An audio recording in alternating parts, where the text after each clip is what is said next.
Three, two, one, we're on. Hey guys, can you double check how our audio is? We're jumping on. It's the three of us right now. We'll have guests coming and going.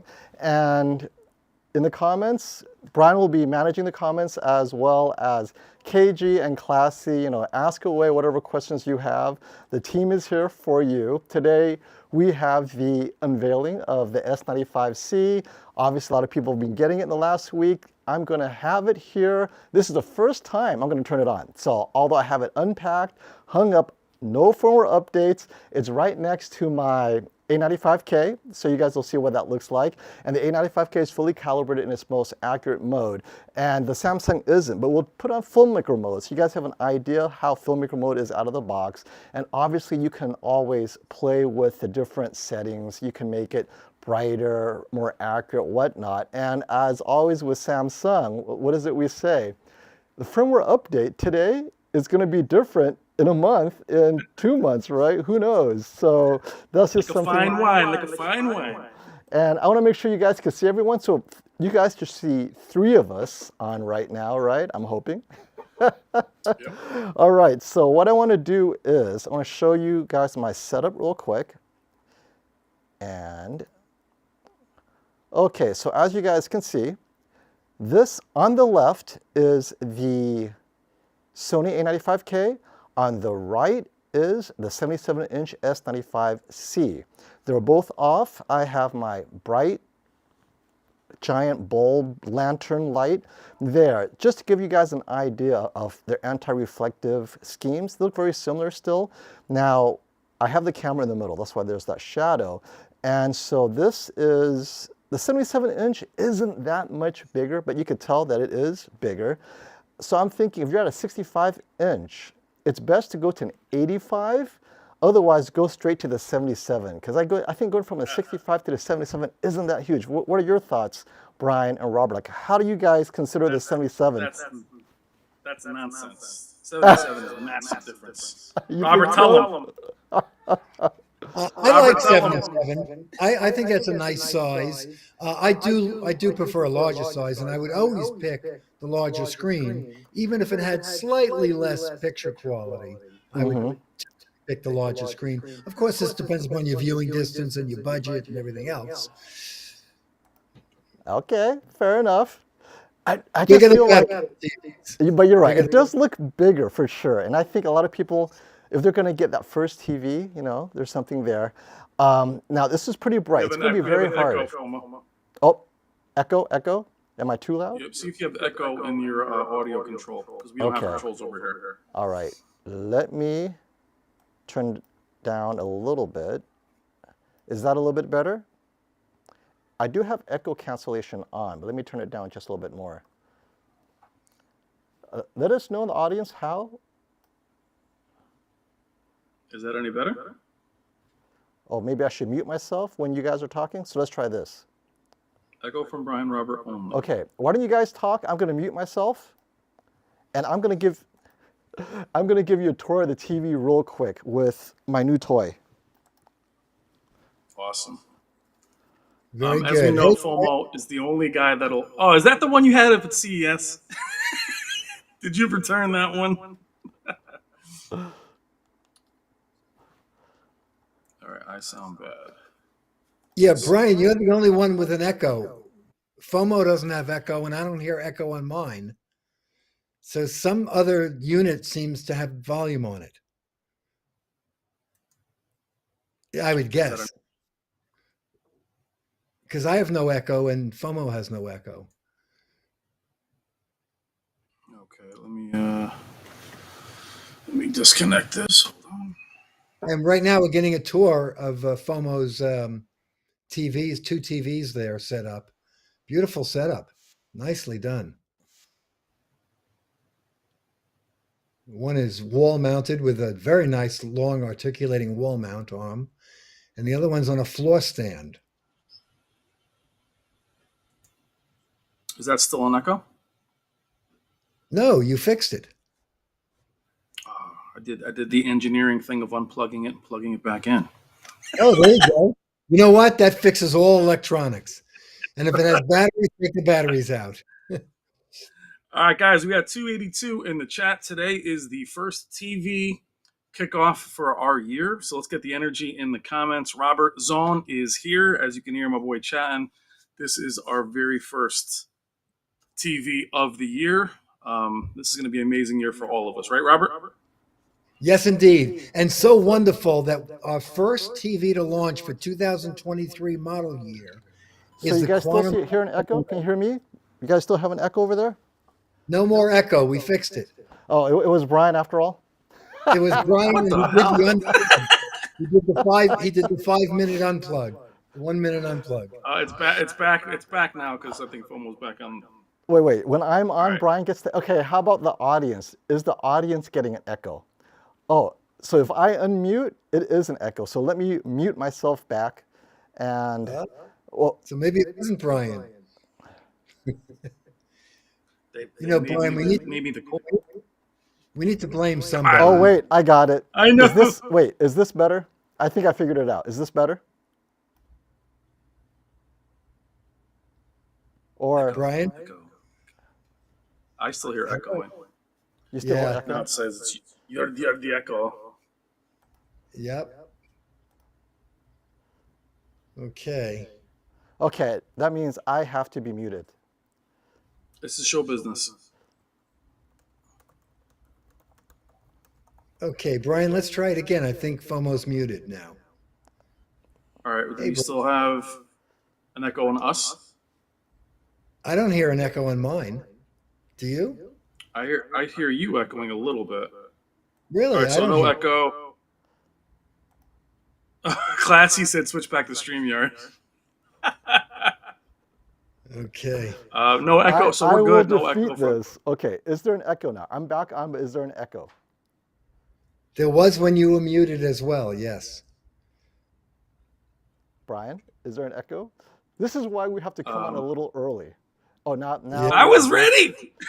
Very little echo. Well, we didn't have an echo when we were on. Actually, we did have a little bit of an echo when we were on initially. Okay, is this better? I'm changing the levels. See, I'm still learning as I'm using this. And I'm using echo cancellation too. This is crazy. Is that better? The thing is, we don't have echo cancellation on ours. That's the problem. There's no echo cancellation for us. Is that better? Better? Checking everyone. It's a faint echo. Brian and Robert are echoing. FOMO is not. Wait, So, FOMO, you guys have your YouTube muted? Make sure the YouTube is muted. Yep. And only have the eCam on. Right. So right now, Brian is echoing. So make sure the only, yeah. You don't hear me echoing at all, do you? I don't echo, do I? Am I echoing? I don't think so. So Brian and Robert, you have the echo. That means you have to make sure that your YouTube is not playing. Let's try that. That should be better. Problem is, I can't see what's going on. All right, is that better?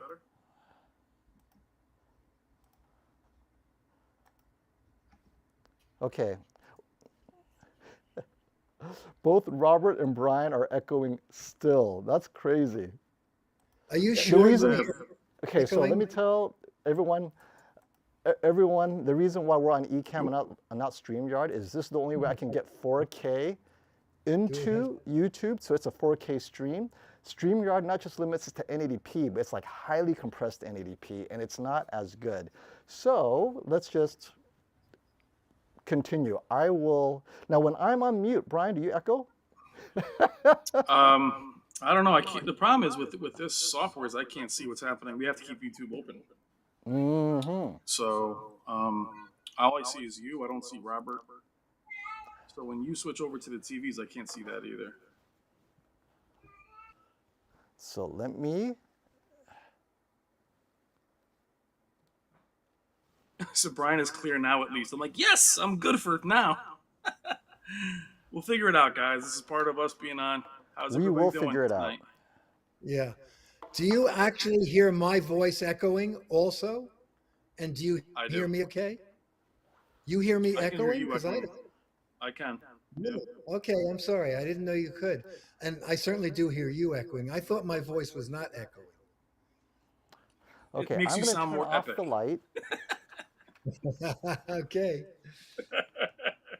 And we're both lagging pretty bad if I look at us on YouTube. Oh. And if you are watching us on YouTube, no volume on the unit that you're watching is what's Okay, critical. so I'm going to set up the Samsung for the first time with a remote control. We'll see what happens. This remote is a little bit smaller and lighter. Like many have said, I actually prefer the older remote, personally. It's getting smaller and smaller. It's getting to the point where at some point it's just going to disappear. It's Is so that a microphone? small. All right, Robert, talk, Robert. Hey, hello, everybody. He's How's still everything echoing. going It's on my- today? How's my echo? Gaming Tech, what's up? All is great. So it doesn't support 4K streaming Wait, anyway. I Probably can't better to go move back to on streaming. without scanning the QR code? What the?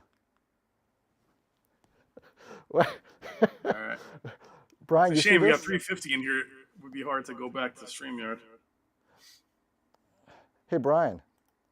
Yo. I see you in can't the move dark. forward. I can't move forward without going on my smartphone.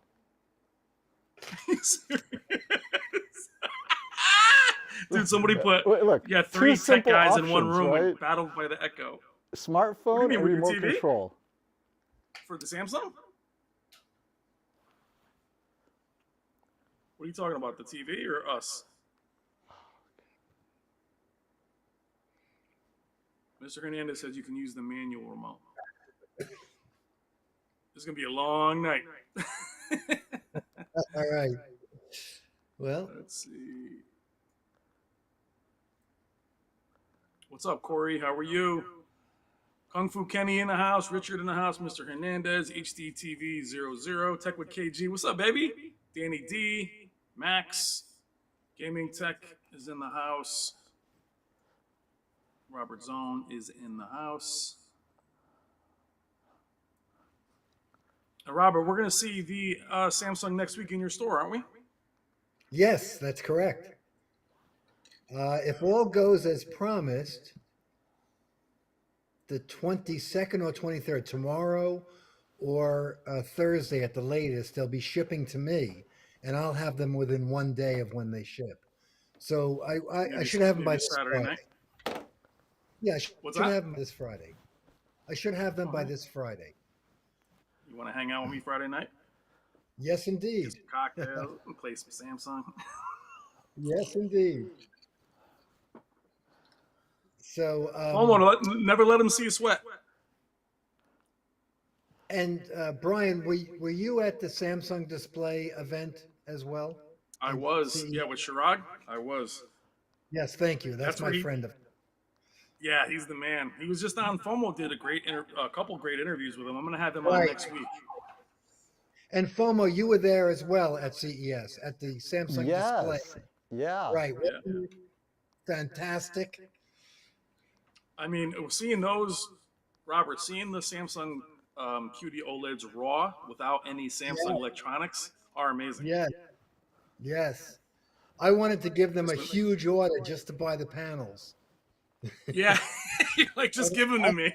Oh, I'll just wow. send the monitors. Hey, guys, this Kinda looks like pretty you had- impressive. Out of the box, Filmmaker on the Samsung looks identical to the Sony. Yep. It's straight out of the box. I just went straight to Filmmaker. You guys saw that. I didn't even touch the brightness setting. Let me see what the brightness setting on default is. This is pretty impressive Yeah. as Accurate. far as, because Pretty so if accurate. you guys don't know, my A95K was recently calibrated by Sammy Prescott, and I haven't used it a lot since then, maybe like 20 hours at most. So it's pretty much holding a lot of the calibration. I'm pretty impressed. Filmmaker Yes. mode. It looks And pretty it accurate. appears that the Samsung may be a touch brighter based on the It is. exposure I see in the cameras. But Yeah. continue talking, guys. Thank you. It is, I mean, on camera here, it looks a tiny bit brighter. And I would expect it to be. But also, when it's larger, it's going to appear brighter because the specular highlights are a larger square inches. And that jumps out at you. Yeah, it's on max brightness. So if I take it down a little bit, Right. Yeah, We have all the power saving features off, Oma. You know that's I always don't in the system. know. Let's see. Turn those off, babe. You know they ship with them on. Do they really? Those power save green settings. So Samsung's been doing that lately.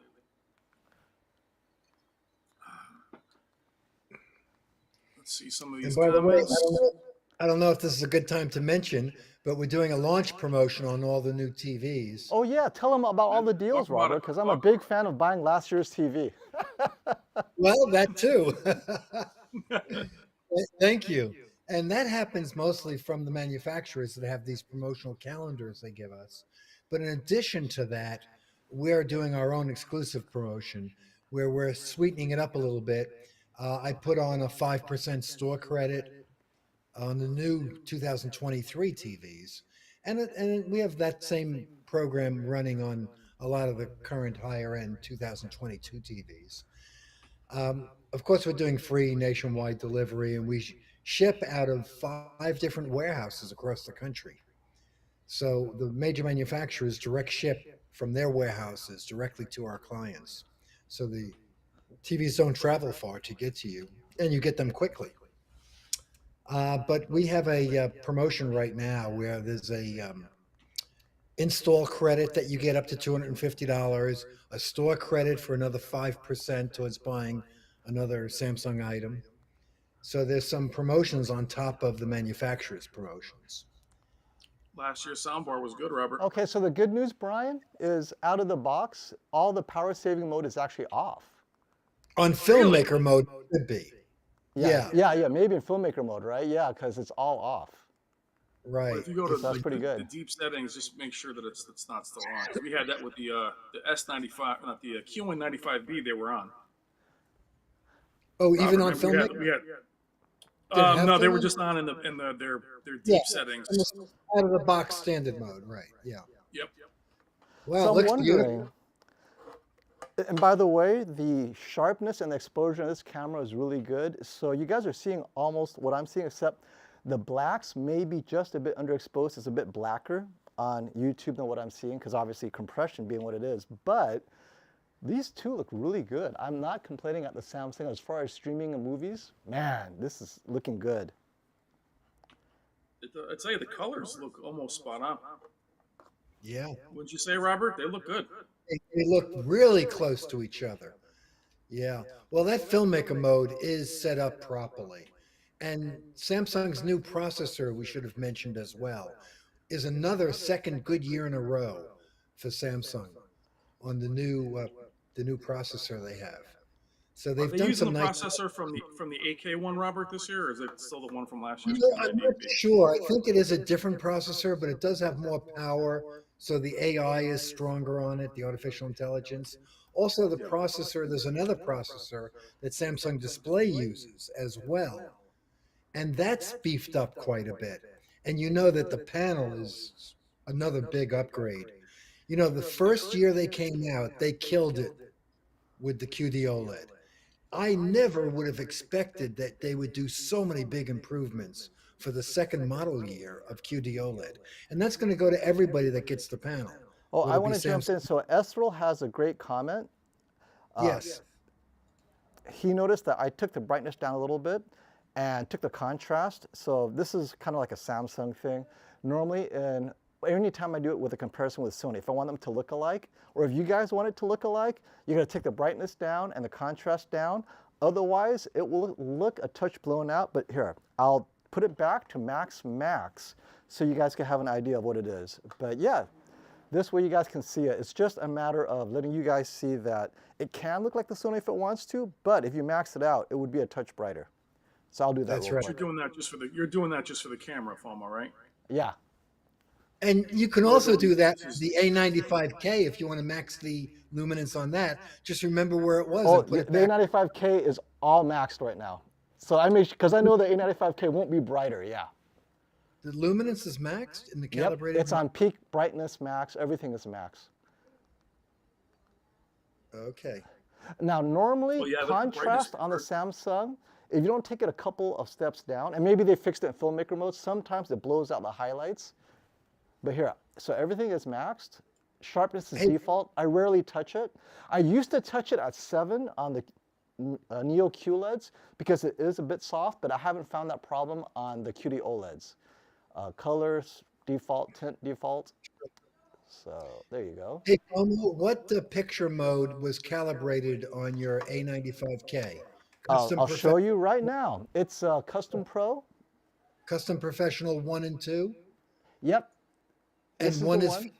one Yeah. is for low ambient light Yeah, this one viewing, is and for the bright HDR. That's how I think Sammy set it up for me. So as what's you it can see, called? What picture mode? Custom Pro 1. Okay, And and that's portrait mode. Okay, and there you go. So brightness is max, contrast 90. And this is calibrated, so I'm not going to touch it too much. I put it on gradation preferred. Obviously, you can push it on brightness preferred. It'll clip, but it might get a little bit brighter. yeah, it would. And peak luminance on high. And I normally leave it on high for HDR. And this is Okay, HDR content, so. So we have 518 in the room now. What's up, guys? Thank you so much for joining us this evening. We have FOMO's S95C 77-inch versus the 65-inch Sony A95K, which is calibrated. We are in filmmaker mode in HDR. right. So do remember though, other than that the new processor is good, you're in the filmmaker mode, Samsung's doing a great job, that you do have the new QD-OLED display here. And of course it's a larger screen size, but mostly that it's the new display. It's significantly brighter. It has more depth and detail in the image. Oh, So yeah, I just wanted please to go ahead. mention this. So Boss is saying, hey, can't wait for the G3 comparison. And this is great segue, right, Brian and Robert? Segue it. Let's do Segue. it. So Robert, obviously, I'm you have to glad let me someone know. else brought it up, so I didn't have You have to let me know. So I've already have it planned. The airline tickets are purchased. The G3, the minute it arrives to Value Electronics, Brian and I are going to be live at Value Electronics to do a head-to-head G3 versus S95C right there on the spot. Hopefully, we're the first to do it for you guys. And maybe what other TVs are there. Maybe the A95K is going to be there. But definitely you're going to see the G3 versus the S95C at Value Electronics. Maybe March 17, 16, if you can confirm, Robert. But whenever it comes, I'll be down there with Brian, and we're going to put it through gaming, all the different stuff, because, well, Brian, you're quite the gamer, so for sure, that's going to happen. Robert, let them know that the heavyweight division AK TVs are all there. So they might have to go against the Z9K, the 900B, and the Z2. That's right. So the S95C's got its work cut out that day, and the G3. Yep. Who knows? Maybe the S90C might show up, right? So whatever TVs are there, we'll do it. Here's another little surprise. On March 6th, we'll be receiving the new QN900C on March 6th. You can put that one right in my car, Robert. Put the 85 right in the car. You get it? What day? March 6th. You're going to tell me, Robert, on camera in front of everybody? That's it. I got a plan to be down there. What day is that? Yep. That's on a... And for those of you who just joined us, this is both. The Sony is in calibrated mode, HDR, max brightness. The Samsung is just in filmmaker mode. So the Samsung is going to be a touch brighter. So many of you are saying, wait a minute, I kind of prefer the Sony because it has maybe better color, this and that. Part of the reason is because the Samsung is a little bit brighter. The camera is now exposing possibly to the Sony and causing the Samsung to be a bit overexposed, but it's not, the Sony doesn't necessarily have better shadow or color gradients. It's just the Samsung is a bit brighter. And so it looks like the Sony has more color detail, when in fact, it's just the extra luminance. If you guys watch my video on color luminance, it's possible that the Samsung has a bit more luminance in those colors, and now the camera has to choose. Does it expose for the Samsung, which makes the Sony a bit dark, or expose for the Sony, and now the Samsung might be a bit blown out because of the camera, because I just cannot capture that much dynamic range. Very nice. Phantom Sure is. Stranger says, do you notice raised blacks on the Samsung? Is it true You black know, tone? I'm glad you asked. Let's try that out. Here we Wasn't go. me, Phantom Stranger. Great question. Let's see here. I have a test. 1 second. Let's blow this up. The question is, if I put a bright light, does it raise the blacks, right? Or one of the two. And definitely both look a touch grayer, but without the G3 next to it, I can't say that it's lifted more, but it definitely is more lifted than if I took it out. But then, yeah, see, they're both about the same though. So I don't know if the new AR coating is doing anything more. Maybe you guys can tell me if you see it, because I'm at an angle. I can't see it from here. But this is a bright LED light. What do you guys think of the new AR coating? Looks very similar, doesn't it? Yeah, it looks similar. Yeah. Kenny, the Samsung did have HDIG last year. I'm sure it still does this year. It does. It does. It does. Yep. Yeah. But they've done a lot of big upgrades to the OLED panel itself. And then again, Samsung Electronics did a very nice upgrade with the processor. But the panel upgrades are significantly brighter this year with better contrast control and better control of deep blacks of the low lumens areas. There's also the color saturation is amazing on this. It's 100%. So it doesn't matter what the color volume is, it maintains the full color saturation. And that's the big advantage of a quantum dot, meaning that the light is generated by changing the frequency of the light waves. There's no filters here. So this has got full color at 100% color volume. It has 100% color saturation. So this is a can't good do- question. Just real quick, I'm sorry, Robert. So Danny's Sure. asking, can I run one in Dolby Vision and the other one in HDR10 and see what it's like?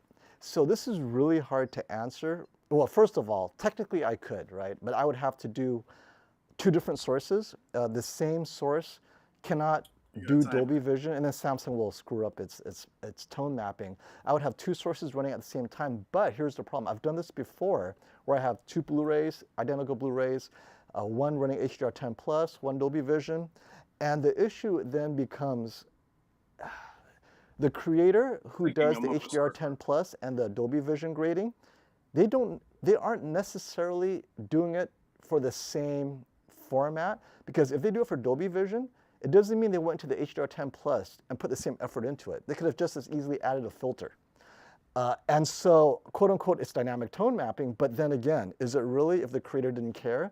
Vice versa, if they put all their effort into HDR10 Plus, on the Dolby Vision, they just click, push a button and suddenly it's now Dolby Vision container. Doesn't really mean that they graded it in Dolby Vision. So this is the things that we're discovering. It's from the creator side. If they do not grade, put the effort into taking advantage of Dolby Vision, and all they do is hit a button that says convert to Dolby Vision, essentially it doesn't do anything. That's the issue. Now there are some sources that is very beautiful in Dolby Vision. It's remastered in Dolby Vision, et cetera, and then they create a HDR10 Plus version. If they don't put the same effort into HDR10 Plus or have the right conversion, you're not going to have the same experience. It's not because it's superior, one is superior to the other, but rather the creator just simply didn't put the effort. So this is why it's so hard to compare. I mean, Rob Brennan from Sony said that HDR is still a tacked on thing for filmmakers. They still, it's up to them. They're still, Robert, I know we've talked about this too. They simply just won't.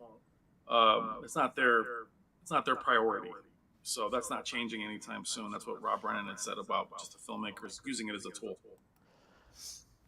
Robert, do you have the price for the 65-inch S95C off the top of your head? I do know it, but I'm still under moratorium on that. I'm sorry. Oh, okay. Well, we have our guesses. My guess is... I think it's February 27th. I'm allowed to say it. Got it. A couple more days. Sorry about that. Hey, Sorry. I had to ask. I didn't know. So it's subject to guessing, guys, but the reality is if the 77 inch is $4,500, then the S95C has got to be somewhere in the low 3,000 range, somewhere between 3,000 and 3,500 is my guess, maybe at 3,000, something like that, because then the S90C at 65 inch would be under 3,000, like 2,800, 2,600. So there might be a $500 to $600 difference, because that one Connect box always adds at least a $500 to $800 premium, just because it's a one Connect box.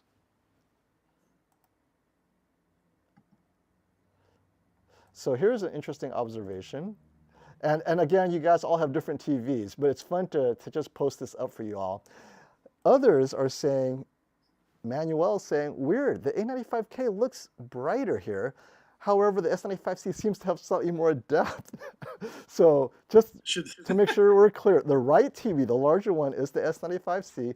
The left TV is the Sony A95K. The A95K is calibrated. Both are running HDR at 1,000 nit content off of Spears and Munsell. And filmmaker mode is the Samsung, and the accurate custom pro mode is the Sony. Sony is on max brightness, Samsung also on max brightness.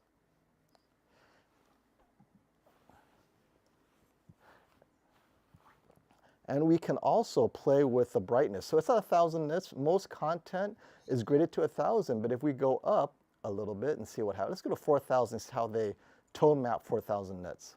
Let's just see. Let's jump in Vivid. Why are you playing around? Everybody's waiting for that Vivid. Oh yeah, Vivid mode's gonna kill it, right? So I like the slow motion in this scene, because you really get the specular highlights and so forth. And this is at 4,000 nits, and it looks like the Samsung is actually doing a pretty good job tone mapping this. Now this is pretty easy. It's actually harder to tone map the brighter scene. So what I'm gonna do is give it a challenge. The horse, everyone loves the horse scene. So I'm gonna go back to the horse. That one is very difficult to tone map at 4,000 nits. Most TVs just blow out the details. All you see is white, snow. Oh, the horse in the snow. Yeah, the horse in the snow. Everyone loves the horse in the snow. We know by freaking art. What was that? Robert, when is Stacy hooking us up with another disc, my friend? Oh, any day now. At our last TV shootout, we had all the test patterns on USB drive. Yep. So we were the first ones to show his new patterns. It's going to be a 2-disc system because they have so many gorgeous patterns. They couldn't fit them on. Stacy's definitely saying this summer. Yeah. Oh, I think it'll be sooner than that. Yeah. Oh, hey, Max is joining us real quick.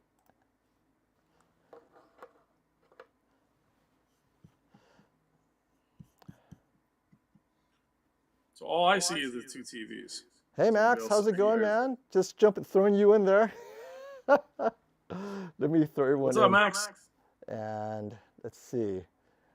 Brian and me. There we go. See, all I see is snow and horses. So on YouTube, all I see is two TVs. Wait, I'm going to shrink you a bit. Can I shrink you? I can't. There we go. Let me see if I can shrink you a bit. I'm going to shrink everyone just a bit. That's funny, because on YouTube, all I see is the TVs. I don't see anything else. Robert, you see more than the TVs? No, I only see the two TVs. Yeah, I'm going to shrink everyone in and throw you all in real quick. I'm still learning to disc jockey this. I tell you, this is like, I love the level of control, but okay. So Robert, maybe we're getting together this weekend and maybe Monday night is what you're saying? Yes, please. Let's do it. Let's do it. Yes. A lot of breaking news and a lot of new products coming in, including all the new Sony new receivers from the 1000 to the 7000 series. Oh, there we are. Oh, wait, why am I so big and Brian's so small? Come on. Oh, now I see everybody. Oh, Max, what's up, big dog? Hey, what's going on? Yeah, come on. Hopefully my mic is not too loud. Oh, we're Can you hear all me? mic'd up. Oh, no, you're good. You're good, Max. Okay. Okay, Definitely. perfect. So, I got the So TV. Max, is the TV on? Show us your No, I TV, didn't turn it man. on. Okay. Okay, go turn it on. I already Turn it on for turned the mine first on, so time. I want to hear your observations.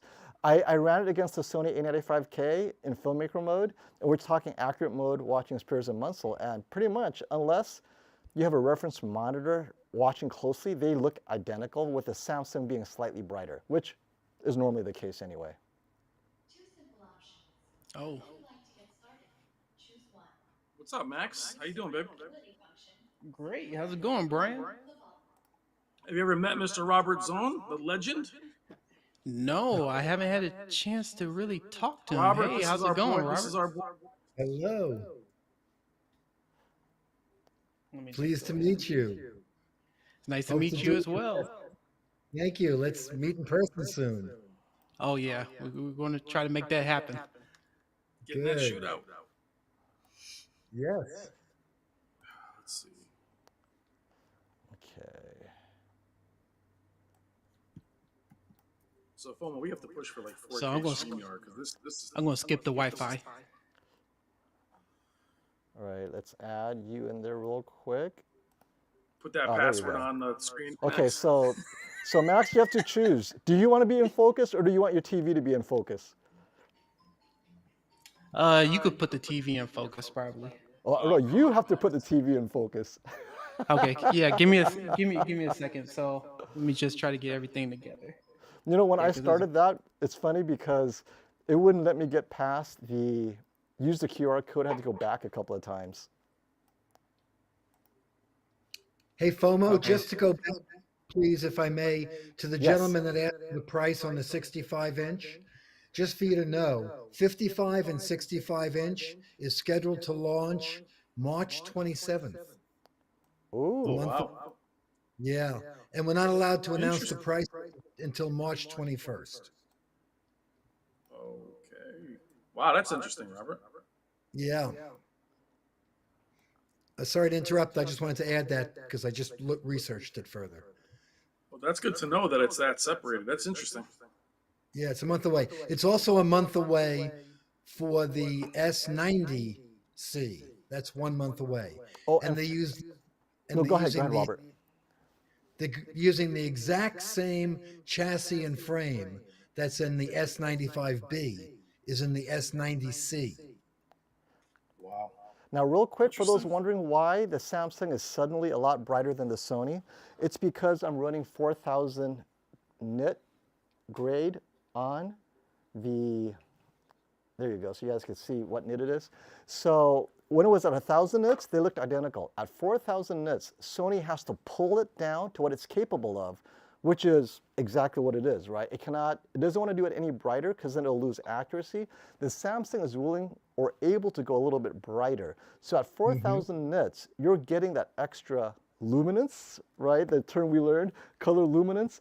If it demands it, it can do it, right? It'll push it. If there's an extra bit of luminance that's required, the Sony won't, because if it does and it clips and it loses color, that's not good for Sony, and that's the right decision. However, the Samsung is willing to do it, and I'm eyeballing it, and I don't see any clipped colors. I'm impressed. At 4000 nits, that's very good. And I'm gonna go back to the horse and see if I lost anything on the horse. But go ahead and share with us anything you've noticed on yours, Max, as you're going through your setting. Yeah, so everything is pretty much identical to last year's version, so it's nothing different here. Just turning on for the first time because I haven't had a chance to really play with it today. But I'm taking the eco energy mode off, so make sure I get the Max brightness. knows. You know about that eco hiding in the settings. They hide that Oh, eco. you already know. You're like, where's that? You're like, why is it so dim? Yeah, because they always do it by default. A lot of people don't know about that. So we got 555 in the chat, guys. Thank you so much for joining us. We have yes, Max that's rocking. Chavez in Thank the you, chat. guys. You have Robert Zone from Value Electronics in the chat. You have Brian from Brian's Tech Therapy. Hey Jared, so this is a good question real quick. He's asking if it's possible to compare the upscaling capability for streaming content in SDR such as HBO Max, Netflix, Amazon Prime. So I don't dare do it live, mostly because if I get the wrong content on for more than 5 seconds, YouTube will come in and shut down the entire stream very quick. And so for those kind of stuff, I have to go back, shoot it, edit it, and make sure it's only a certain length so that YouTube doesn't jump in. And even when I do it the right length, YouTube sometimes will say, hey, copyright violation, I have to do an appeal. But normally I would if I didn't fear that would be an issue. But that is a good question. We will definitely look at their upscaling. Hey, Robert, what's up? Thank you. You know, one of the things that I think you're beautifully illustrating is of all the advantages that you and I and Brian learned when we went to that private meeting from Samsung Display about the advantages of the new panel. What you beautifully are illustrating here is the higher peak lumens capability of the new 2023 QD-OLED. And that's why the S95 also can't do it. Yeah. I mean, the I mean, you look at the A95K. APL in this scene, Right. right? It's a very bright The new one scene. comes out. Yeah, it's Yeah. easily 50 nits down. And boy, it's nice to see the higher peak lumens on an OLED, isn't it?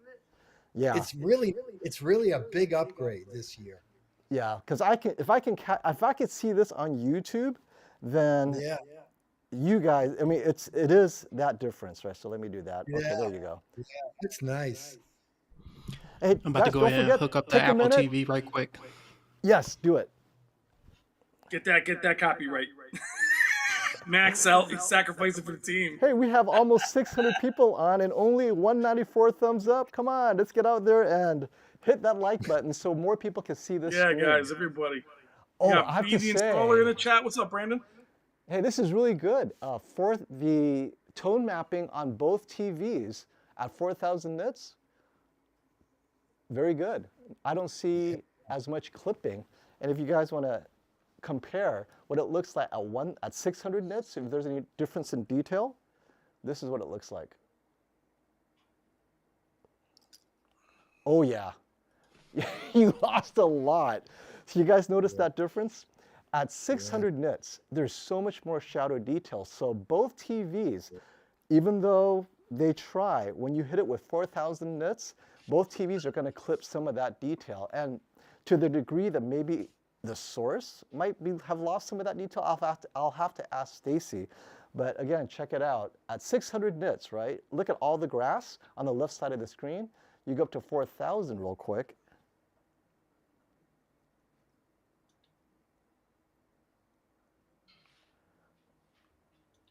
All that's washed out. And something to consider too, this is actually not bad. I've ran this on the TCL and I've lost everything. It was just two horses in white. It's like they're floating in white. So, Thank you, sis. so it's hard, right? It is very hard to do that, just so you guys know. And you know, you don't do 4,000 nits APL that much, but that's what happens. A lot of that shadow detail is gone. Sorry about that, but okay. Yeah, Max broke out the stand, Max. He brought out the Yeah, furniture, Max, baby. let me know when you're ready, man. Robert, I can't wait to see this in person this weekend, bro. I know. Thank you. That's right. This is fun. It's so great every year to see the advancements in digital video display technology. So nice to see them. So again, if you just joined us, the reason why the Samsung S95C appears a little bit brighter, I'm doing 4,000 nit grade of the Spears and Munsell. If I went down to 600 or 1,000 nits, the two would be identical because that's within the capabilities of both TVs. Once you go a bit brighter, then the Samsung could push itself a bit harder, and it appears to you maybe that the Samsung is a bit washed out. That's not the case. It's just my camera cannot expose for both, and so it appears that the Sony might have a bit more color. The reality is just the Samsung is that much brighter. But if I expose for the Samsung, then the Sony would be a bit more dimmer. FOMO, reiterate for everybody why the Sony's dimmer right now. What was that, Brian? Reiterate for everybody why the Sony is dimmer right now. People think it's just dimmer because it's dimmer. Tell them why. Just remind the new people that are jumping in. Oh yes, yeah. If you're just jumping in, the reason the Sony's dimmer is at when there's 4,000 nit content, or actually, you know what? Let me switch back because to be fair to Sony, there is no 4,000 nit content out there, guys. So you guys can see, let's go back to what I think is a fair assessment is 1,000 nit grade. And you guys watch it from the beginning. At 1,000 nits, the two are very similar. Then all you look at the specular highlights, right? Because it'll still peak at 1,000 nits, and both TVs should be able to do it. That's within their capabilities. So this time I'll just run it through, and you guys can see. See right here? Now both are very similar. Now the Samsung might be a touch brighter, just a touch, but it's not to the point like at 4,000 nits you're saying, oh my goodness, the Samsung is brighter. The APL is set to 1,000 nits, and both TVs are capable of that. All right, FOMO, we have a super chat from Travis Vania. Oh yeah, let's Can run Robert tell us if the neural image processor in the S95C the same or newer compared to the S95B? Can he say if LCD TV Q90C or Q900C have a neural processor or stronger? And can They he do have comment on they do have the new Neuro processor, and they both have the same processor, and they both have the same panel. It's just the chassis and frame and audio system, and the one connect box being separated on the 95C, S95C. So they both have this new processor, and that is greatly improved this year. I'm glad you brought it out. We spoke about it earlier, but Samsung's done a nice job with upgrading the video processor this year, and the program, the software behind it as well, the algorithms. And can you comment on the ETA for the 77-inch G3, Robert? Yes, I can. It'll be the week of March 20th. It's going to be a couple of days later than we originally thought. We were originally going to be the week of March 13th. It's going to be the week of March 20th. And I might be able to get it a little bit earlier because I know we're planning your trip a few days earlier. Let me know. And Robert, if I need to tell him push we'll off, drive, let Robert, me tell know. him we'll drive down to your I'm house. flying one in for your trip. All right. We'll drive down to Jersey, Robert. We'll go. Me and the That's boys will grab right. the truck. Right. It's actually coming out of Mexico. Damn. We're flying one in. It's no problem. So just a quick, jumping in just real quick, this scene I really like because of the bright, large window of that sunset. And the Samsung, because it's a bigger TV, that sun really hits you. The brightness looks very similar, but Right. I have to admit you guys are right. 77 inches, that sun really blows me away. Yeah. That's good. That's a good thing. It's supposed to do that. Yeah. That's more like what it would look like if you were there. Beautiful. Classy sent a super chat. Check the tone mapping on the S95C. Okay, wait. Did I Thanks, miss a super JG. chat from someone? Yeah, sorry about that. That was Yeah, from Brian. Classy. Okay. Thank you, Classy. Yeah, this software is hard to manage. I know this software is, I'm sorry guys, we're trying new software because it get better image quality directly it's a 4K feed directly into YouTube, which StreamYard cannot do, and StreamYard compresses way too much. And I want to add this because I think this is a great comment from Classy real quick so you guys can see. All right, so let me run Sony's tone mapping so I can see. Zakai saying, put the Sony on HDR bright. It's not fair. You guys want to do brightness preferred? Is that what it is? Is that what they're calling for? I'd imagine so. Yeah, if it's ingredients preferred. Yeah, let's try that. Let's see what happens. You put in that standard. You know that standard. We're going to do a standard shootout right after this, for sure. So Sony is now on brightness preferred.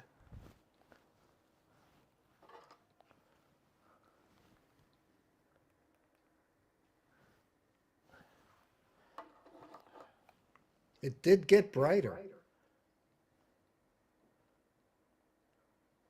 Yeah, brightness preferred is a big difference anyway. Yeah.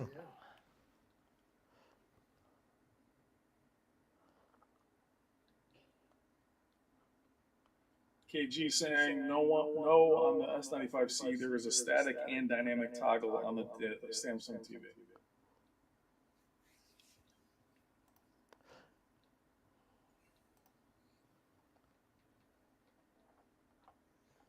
I will tell you, your new system delivers to the home an elegant image quality. Elegant. This is not like I've seen YouTube feeds before. Yes, that's why I switched to Ecamm. This is really excellent for critical viewing at home.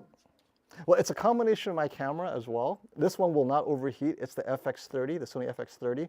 And Right. normally I had it on the other two and it would not be able to sustain 4K 30 streaming off the USB. Yes, I know I could do HDMI capture, but those cards are also unreliable. So I found the USB direct. If it's capable of 4K 30, well, first of all, the other cameras weren't. This one was, even though it's only an ASPC sensor, it's just phenomenal. So this is my new live streaming performance comparisons camera, because I think Sony did a great job with this camera. Sony for the win. Yes. KG is saying, tell FOMO it's in the expert picture settings menu for Samsung. Expert picture settings in the menu for Samsung. For that dynamic, All right, that let's toggle see. he's talking about. Okay. I guess it's the equal of brightness preferred and gradation preferred. All right, let's see.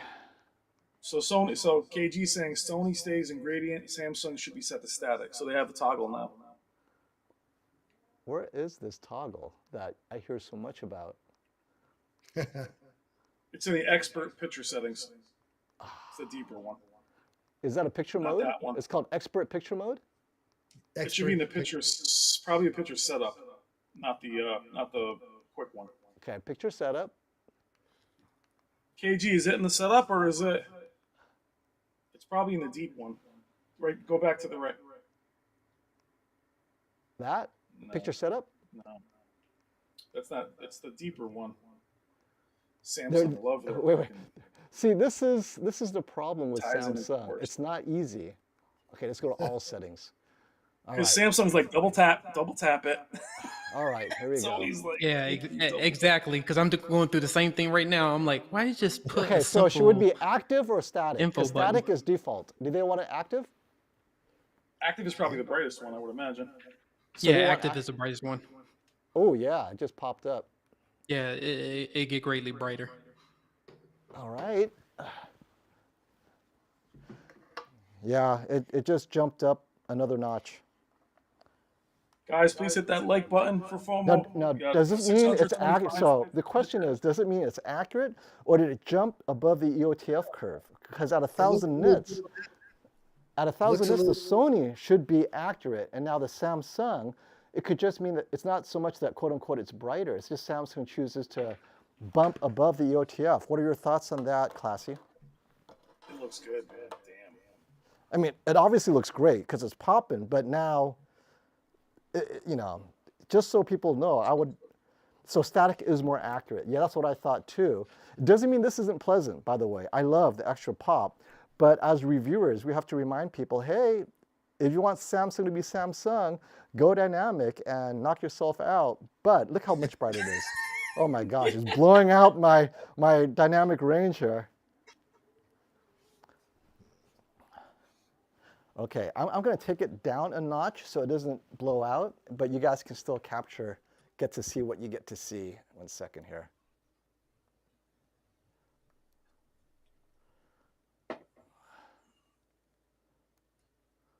I got to tell you, watching this at home on my 83-inch A90J, it's beautiful picture quality. That brings up a good point, Robert. FOMO, are you seeing the same level of wow that we saw last year this time with the S95B? Or are you just used to it? Well, because so the Sony is a QD-OLED as well. So we have to remember that comparing the S95B to all other WOLEDs, it was a wow. But now you're comparing it to another QD-OLED, and now I have dynamic tone mapping on. So I'm just trying to push it slightly above what it normally should be. Oh, so I've redone my exposure. So it's exposing to the Samsung. Hopefully it doesn't clip as much. And you can see that the Samsung is a bit brighter. So if you guys enjoy that Samsung pop, that's why you're buying a Samsung. And to hell with color accuracy, definitely put it on active because it's getting me an extra 50 nits at least, right? Yes. So Jump Rope Lift with the super chat. Thank you for the super chat. He says, "Screw accuracy, burn the retinas." Oh wait, I hear I you. gotta do that. That is a great I comment. hear you. Max, what's happening over there? Catch Hey, us up. Brian and Robert, I want to hear your comments on that though. What do you guys think of that? I mean, I have to be honest. I am in that camp. What are your thoughts on screw accuracy? Let's just burn the retinas. What are your thoughts? You're not gonna, Robert. I'll let you go because I know Robert's answer already. Tell me, Robert. Well, I'd lean a little bit towards the more accurate image quality, but it really kind of depends on, what we're talking about. I prefer QD-OLED because I like that full, rich, 100% color volume.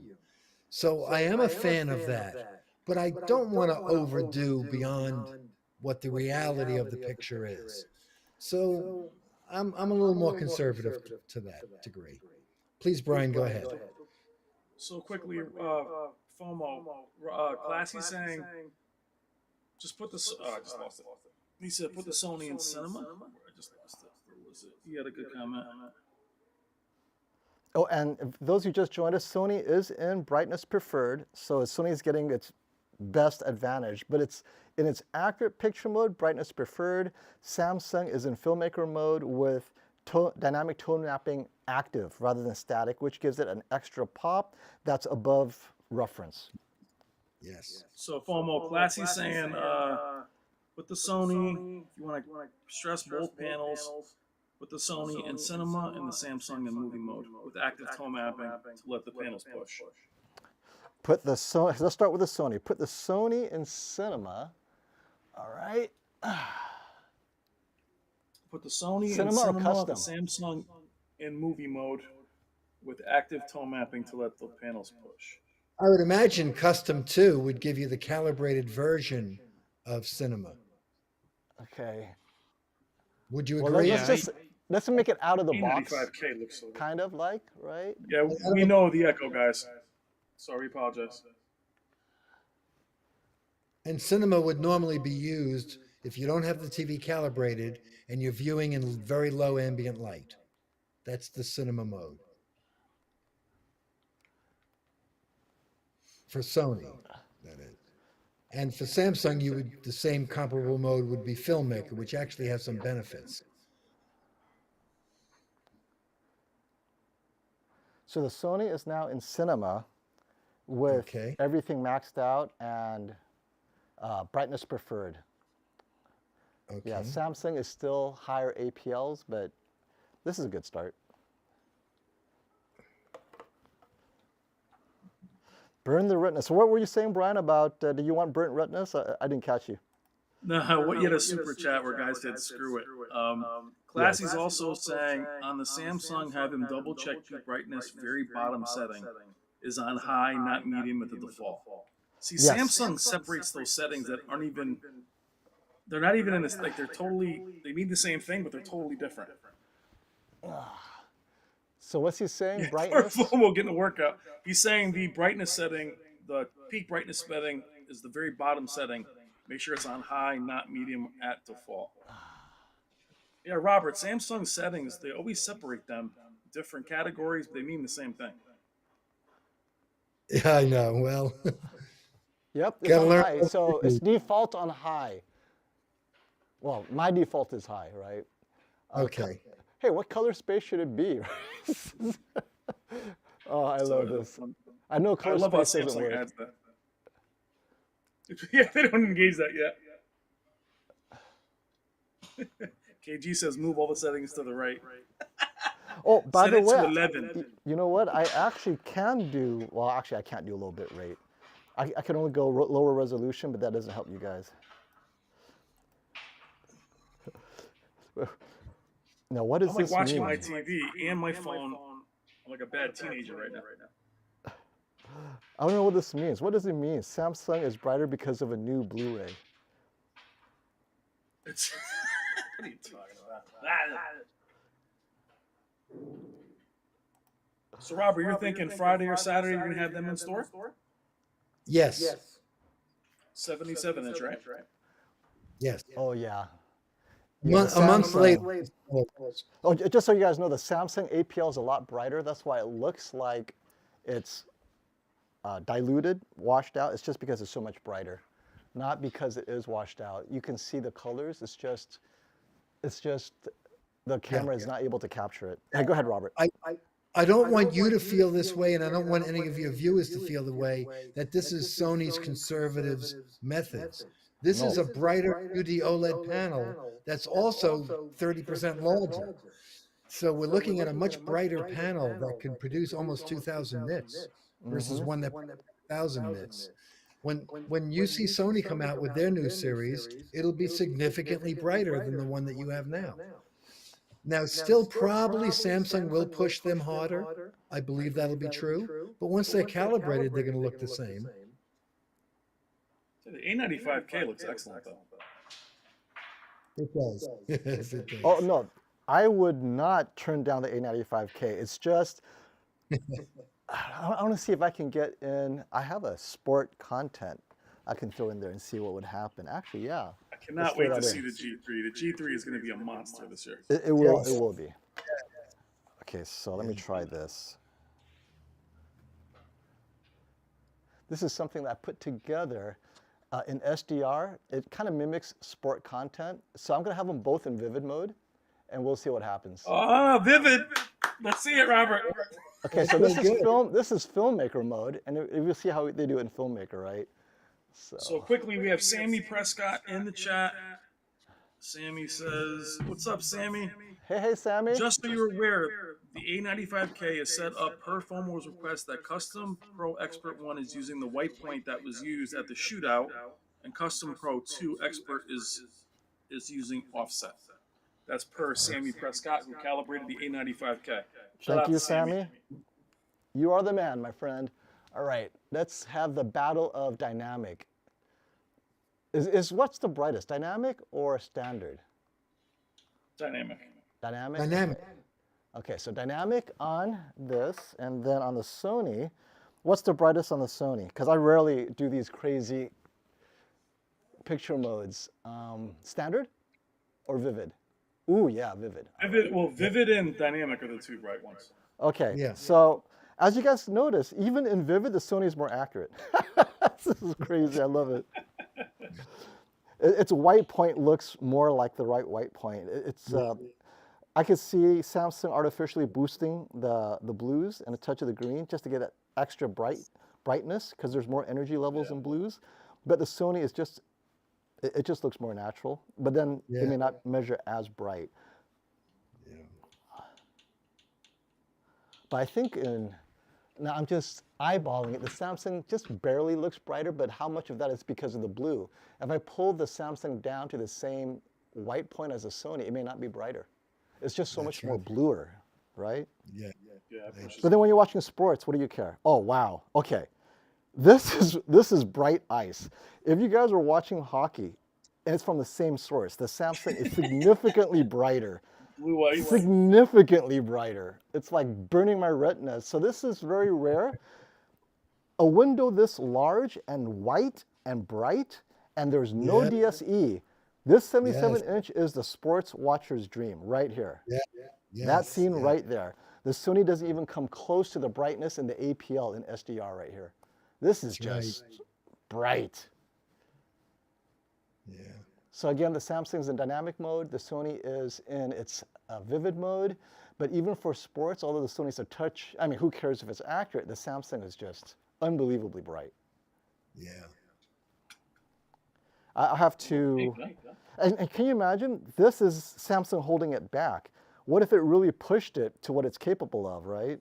Oh, look at that, golf green. I mean, it's so bright. It looks like it's washed. Yeah, that's. Well, quickly, can you touch a little bit on the screen uniformity of what you're seeing? Max, too, what's the screen uniformity for both your TVs right now? So far, it looks clean. I had to go through the slides one more time, but no issues with uniformity. My panel came out good, no dents or dings.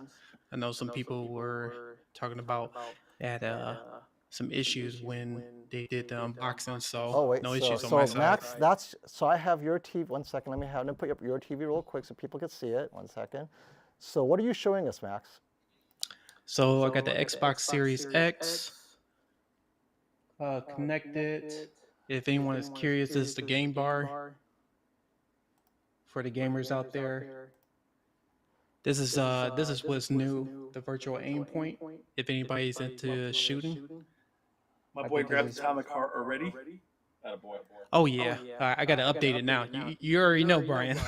I'm gonna be playing that I'm tonight. doing like an idiot. I bought it on Steam and it's freaking on it's on Game Pass. Pass.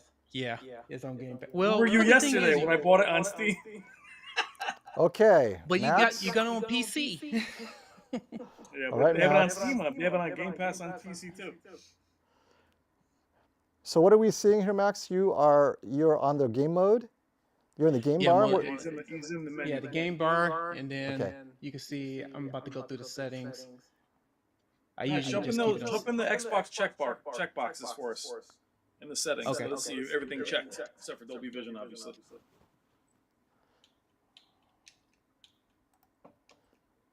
Let me do the game bar. Do away the game bar. So besides Dolby Vision, of course, everything is checked off. Let me see here. Yep. So no need to enable anything to get it to look like Nope, that. it did everything automatically. So So which is good to pretty see that out of the good. boxes here. Yeah. yeah, everything is good. I just had to go through the calibration portion of it, calibrate the TV, but yeah, but so far, yeah, it looks pretty good. I mean, I'm impressed with it. I think it looks great. Are you throwing anything out the window, my friend? I don't know. Needed. I don't know. Max, what you need to I do is don't put it know. next to that X95K at 85 inches, my friend. I was just about to say that X95K is right behind this TV. So Caleb Dennison is on the way. we'll see. But so far, no, everything Caleb is is good. incoming. Yeah, it pretty much Samsung did a good job so far with when it comes to gaming features wise. As in like picture quality, I still have to play with it a little bit more. This is just first impressions, but I think if anyone who is used to Samsung, this is pretty much you pretty much be pleased with this. Oh wait, we have a special guest.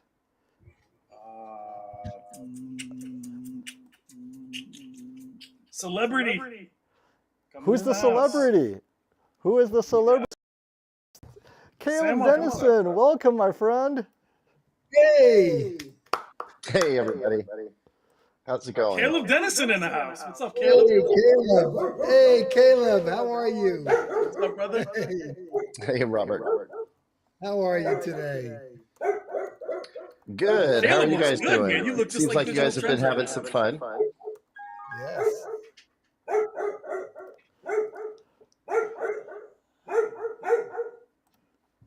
Okay, Who so let the dogs out? real quick intro, Caleb. So you remember Brian and of course Robert, myself, and that video game looking image is Max. He's showing us what gaming is like. But we know we don't have you for long, so I just wanted to ask you, and I know you're under a embargo. You can't say too much. You were at their top secret show off of TVs you cannot talk about, and you saw things you don't know anything about, but I can speculate that you saw something amazing from a company we cannot talk about. What are your thoughts on this TV that we cannot talk about from a company that we cannot mention? If I was at any kind of event like that, I would not be able to acknowledge that I was at any such event. So, I mean, if I did tell you, I'd have to kill you and all of your viewers, which I think some of your viewers also view my channel and Brian's channel. And that's just bad for everybody. So we won't be doing any killing today. That just seems like bad form, not very indicative of the vibe that I think we're trying to hit on our channels. But you know, I mean, I like you guys, I saw the S95C at CES. I also was at the Samsung display Samsung Display's display, and saw quite a bit.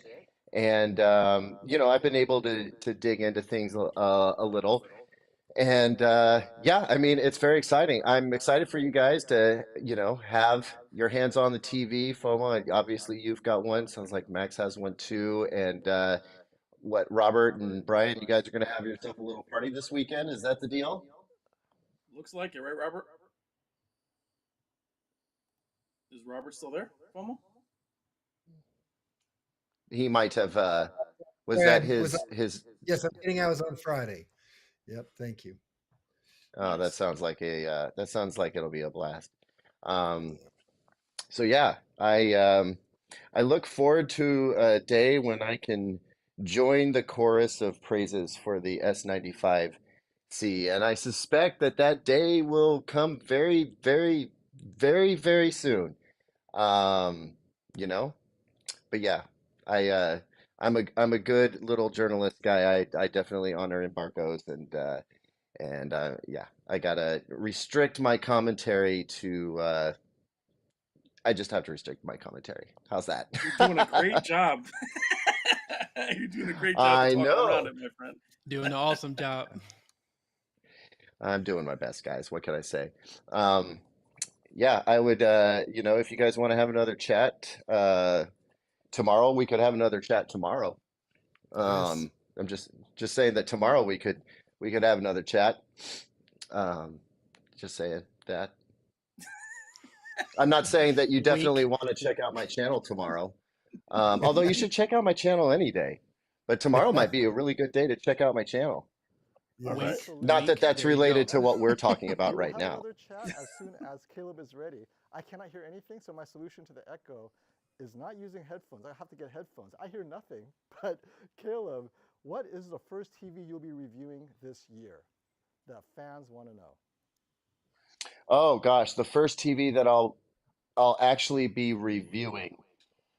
Um, that's a good question. That really comes down to when review sample availability comes down. I mean, I talk about this a little bit in an upcoming video that you guys can see very soon, tomorrow. As a matter of fact, you could see this video tomorrow. That in these early days, increasingly, what is more common is for press to travel to go see groupings of TVs or get opportunities to check TVs out before these companies have review samples that they can send out to reviewers. You know, I don't buy most of the TVs that we review. They get sent to me by the manufacturer, and then I package them up and I send them right back, and then they send that to some other reviewer, and so on and so forth. Um, and increasingly, a little bit of, you know, inside baseball here, the manufacturers' PR and marketing departments are getting their review samples later and later and later, and they're getting fewer and fewer of them. So they're getting a little bit harder to come by.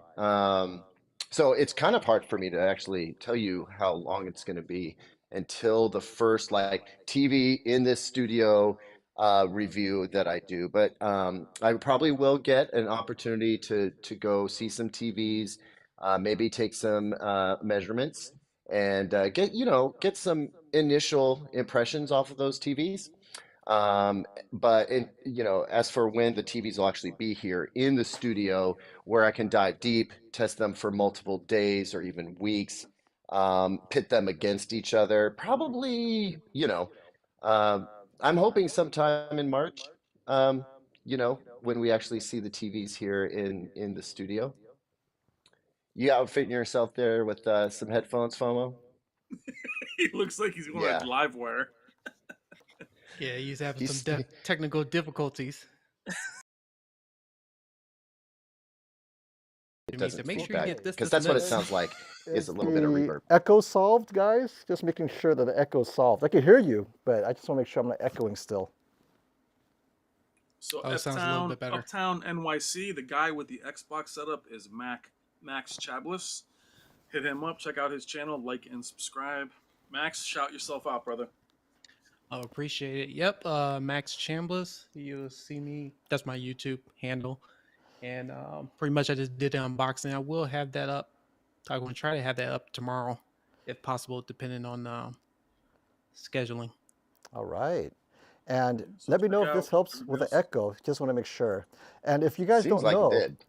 the guy in the center, the good-looking guy with the expensive sweater, is Caleb Dennison. His alter ego is here today. It's so good to have you on, Caleb. I have to say, I know you're so busy. Every time I'm on a live stream, you're in the chat, you want to jump on, and next thing you know, you disappear into the woods. I just want to make sure you're I'm trying to okay. get Caleb on for an interview, man. I want Caleb to tell his story, right, Caleb? Yeah, and I can't wait to do it, Brian. And I am not stringing you along, just so you know. It's been a really busy, well, it's been a busy few months, but also a busy few weeks. You know, I just got back from New York and New Jersey on late Saturday, technically Sunday morning. Can't tell you what I was doing out there, but you know, I Oh was boy. there, and it's just I've been slammed ever since. And actually. Yeah, I don't have to take off super soon, but a lot of people don't know this. I'm a professional trumpet player in addition to doing all this stuff, and so there are frequently rehearsals that I have to attend. I play a lot of weddings, so that keeps me pretty busy on the weekends. And then when I'm not working here or working out there, uh, playing people's nuptials, I try to get some golf in here and there, or maybe watch some TV for fun. God forbid. What's So that about? I know, right? Who's watching content? You know, people are like, Caleb, why aren't you more of a gamer? Because I can't. I cannot. Like, None of us are gaming I do, anymore. you know, when I do sit down to play video games, I usually get interrupted. What can I say? So, um, anyway, yeah, it's a pleasure to finally join a live stream. Thanks for having me. I try to pop into the comments every once in a while. I'm definitely trying to keep in touch with what you guys are doing. We have such an awesome community going on here, and I'd like to try and stay in touch Caleb, with everybody as much as I can. I don't know if you could do this request, and I totally agree with this guy. Is there any way you could break out the trumpet before you leave? Just any way. Oh my God. You, he's Well, got it you right had You to put there him under on the know, the spot. couch. Right under the couch. You do know I you got want to five of them. do I want to make my YouTube trumpet debut You have today? to. You have Let Are me we think to. about announcing a it. channel tonight, Caleb? Caleb Dennison Trumpet. Let's do it. Let me think about it. I might scare the janitorial staff here. At Digital They're Trends. they're We'll get you actually they're actively 657 subs right now if you do it. That's how they're many we have they in the are chat right now. they're All right. vacuuming I outside. mean, I if you might. can't I do it, might. but Let me please think about do. it. I'll have to Okay. disappear for a second if I Yeah, do. yeah. No, that's fine. Disappear and come back. I love it. Uh, this year, now normally are you just in charge of TV reviews, or I notice you do a lot of other reviews. What is your preference actually? Because you do all these different reviews. What is it you actually like reviewing? Oh my gosh. Well, I do like reviewing TVs, and I do mostly TVs because that's what pays the bills, so to speak. But you'll notice that sometimes I grab onto some audio gear, whether that's headphones or like I did the AirPods, not AirPods, HomePods Gen 2 recently. Um, Anything that might have a TV tie-in, or just, every once in a while I just say, screw it, I want to have some fun, and I'll dive into something audio related because I don't think a lot of people know this. I come from an audio background. I used to work at Aperion Audio, which was the first purely online seller of speakers back in the day when the internet was a wild frontier, and the idea of selling speakers sound unheard to people on the internet was just absolutely unheard of. Helped design some of those products, and I just, I grew up as an audiophile. It wasn't until the company asked me to dig into TVs that I kind of made a pivot over to video. Um, but anyway, yeah. So like I'll do anything, and like I try to touch on lots of stuff that has to do with TV as well. Like we were blessed to be able to go to the Super Bowl a couple of years ago down in Miami and go behind the scenes and see Fox do the first 4K HDR Super Bowl broadcast. Went down to Pebble Beach in California, saw DirecTV do the first HDR sports broadcast at the Pro-Am there, and just kind of learn from all sides of things, how things are done at the production level. Um, and then every once in a while, I get roped into doing like original series and stuff like that, that have to do with a different side of the business here. So, is that And the answer you were looking for? we're just waiting for the trumpet before you head out, waiting for you to get the guts, buddy. Well, I'm not looking to bounce now, man. So give me a few. Like I'll hang for a bit.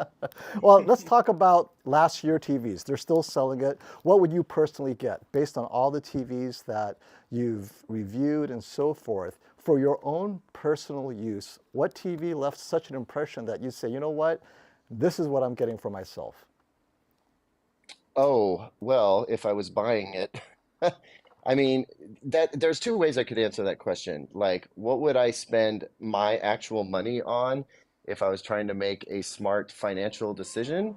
Or are we talking about like what would I buy if like cost was no object? What was my favorite TV of the year? Which question are you asking? Which one would you enjoy the most for the content that you watch? Caleb is Um, amazing at the conversation. He's like, I "What do you would mean?" say I mean, because, well, look, like Robert can speak to this. Sales is all about qualifying the customer, right? Understanding their needs, knowing what it is that's going to speak to them, and meeting them where their needs are, right? Everybody comes with a different set of needs. They may have financial constraints, they may have certain setup issues they have to deal with, they may have content preferences. That's why when people like just hit me cold in the DMs on Instagram or whatever, they're like, which one should I get? And I'm like, dude, there are 15 questions that I have to ask you in order to give you a quality answer. And I won't give people a garbage answer. So, I mean, I'll just say it right now. My favorite TV of 2022 is on your screen right now. It's the Sony A95K. I Nice. absolutely loved it. I thought it was the for me, it was the best implementation of QD-OLED. And just the higher color luminance, the purity of the colors, just really spoke to me because, I mean, as reviewers, the more you look at this stuff, the more you see, right? And so that kind of stuff spoke to me. Like I just really enjoyed it. Um, and yeah, I mean, that was my favorite TV. There were some other great TVs that I'd love too, and I would not be unhappy to own them and have them in my home. But if I'm just picking like whatever I want, it would probably be the Sony A95K. But as you know, I do not necessarily think that's the right choice for everybody. For a lot of folks, I think the Samsung S95B was a smarter overall choice for a QD OLED. So, Well, um, yeah, that's a and long-winded answer to your very short question. Sorry about that. no, that's all right. But for We have a super Michelle, chat from Dylan oh, Sharp. We have a super chat super chat. question for Caleb, or comment from Okay, Caleb. Dylan Sharp. okay. Caleb, Who? please keep doing the soundbar reviews. Love the Q990 review and Sony comparison. A lot of us don't have space or ability for full home theater. That's from Dylan Sharp. That's a super chat. He's thanking you for doing the soundbar reviews, Caleb. All right, I don't have message ability to heard. do And honestly, yeah, we, on the channel, we had some good success with sound bars this year in a way we haven't in the past, and I am 100% going to lean as hard into those as I possibly can. Keeping in mind that we're also going to be doing more around UST projectors this year. So got to balance it, but I can't do all the things, but I'm sure going to try. And sound bars are like, they're a cornerstone, no doubt about it. And I want to jump in real quick to answer a question that Michelle asked earlier, which is when will the G2 77-inch drop in price? I don't know if you missed it, Michelle, but it dropped to $3,000 for 48 hours a couple of weeks ago. I posted it on my community section. But Robert, like, can you help us with that? Is it only go on sale for 48 hours? Like, if you're aware of these short sales, you're also able to give those prices, right? Yes, that's correct. So everybody's on the same price schedule, and the manufacturers dictate what those prices are. They call it the promotional roadmaps. And the story with the G2 is they've never been able to build enough of them to even fill the supply. And the pricing is very much based on supply demand ratios. So when the supply is limited and demand is high, there's no motivation for the manufacturer to make the price lower. They can't even fill the orders.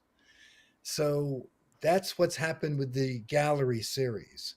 They've been very popular and they can't make them in enough production.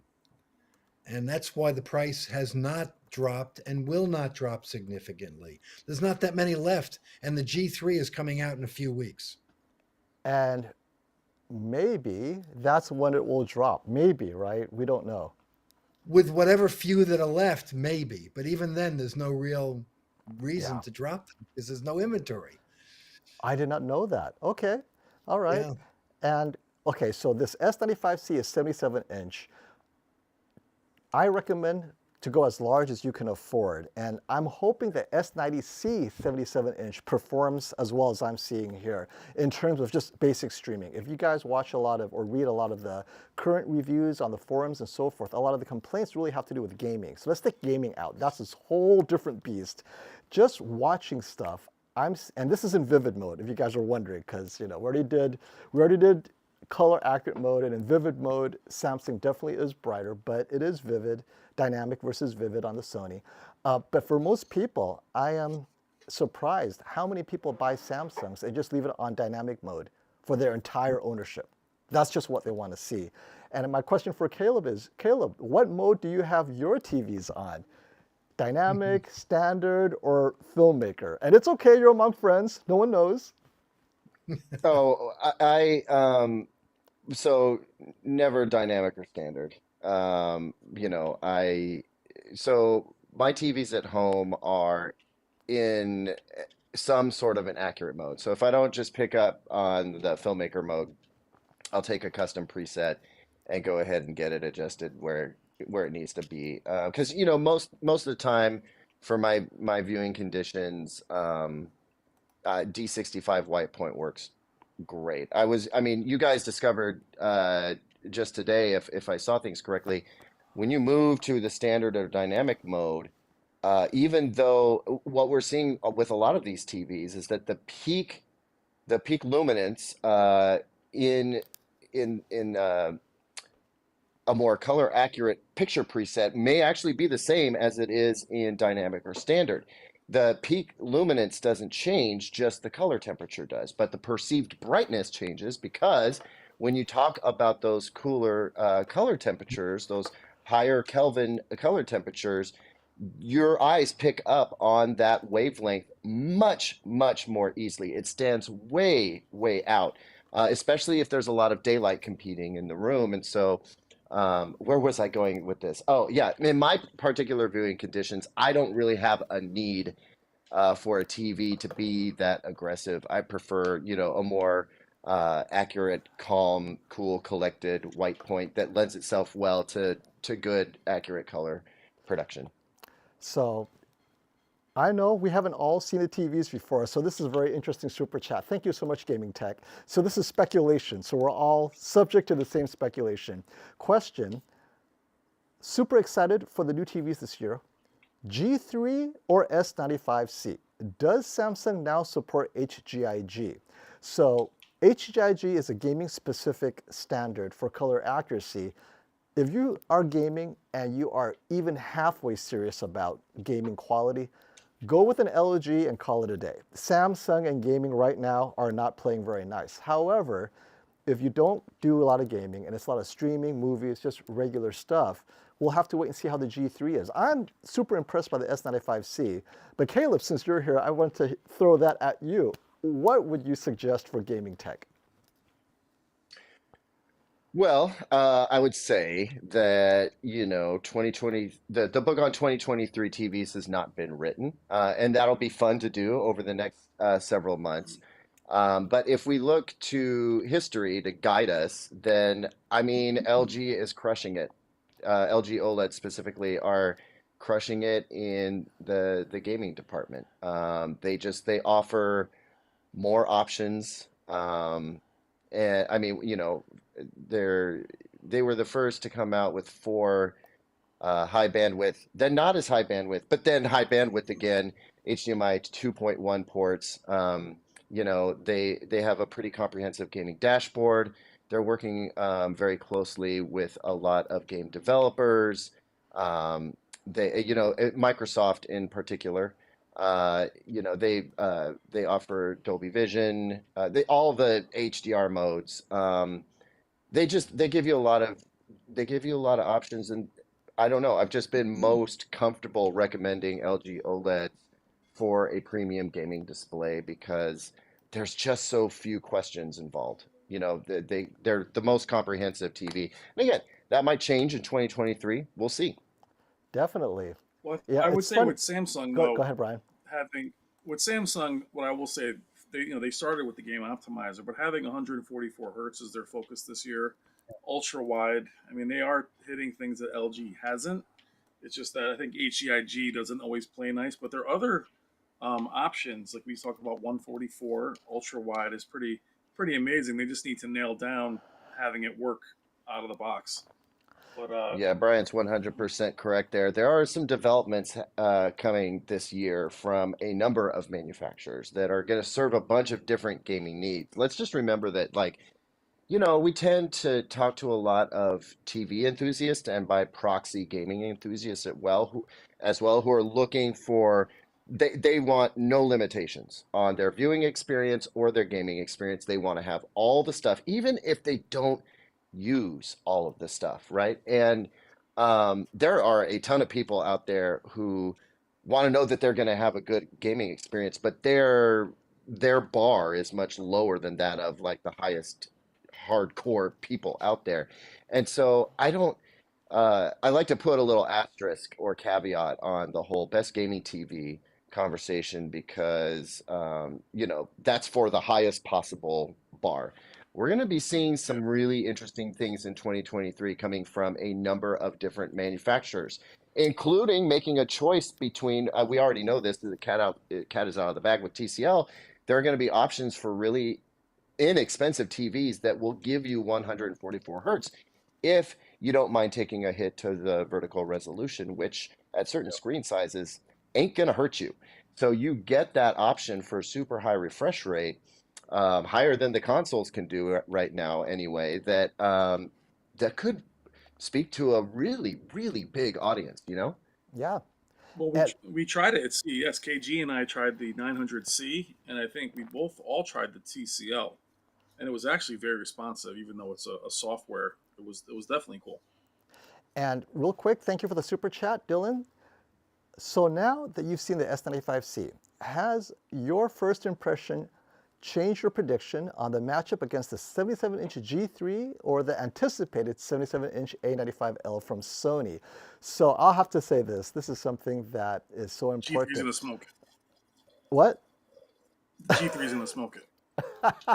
So, MLA baby. yeah, so first of all, right, G3 technically appears to have higher peak brightness, 1600 It's nits. gonna But if kill you it. guys watch my recent video on color luminance, color volume, all that stuff, that means that the bright white will be brighter. So in scenes where there's bright white, like mostly white, yes, the G3 will hit it harder at 1600.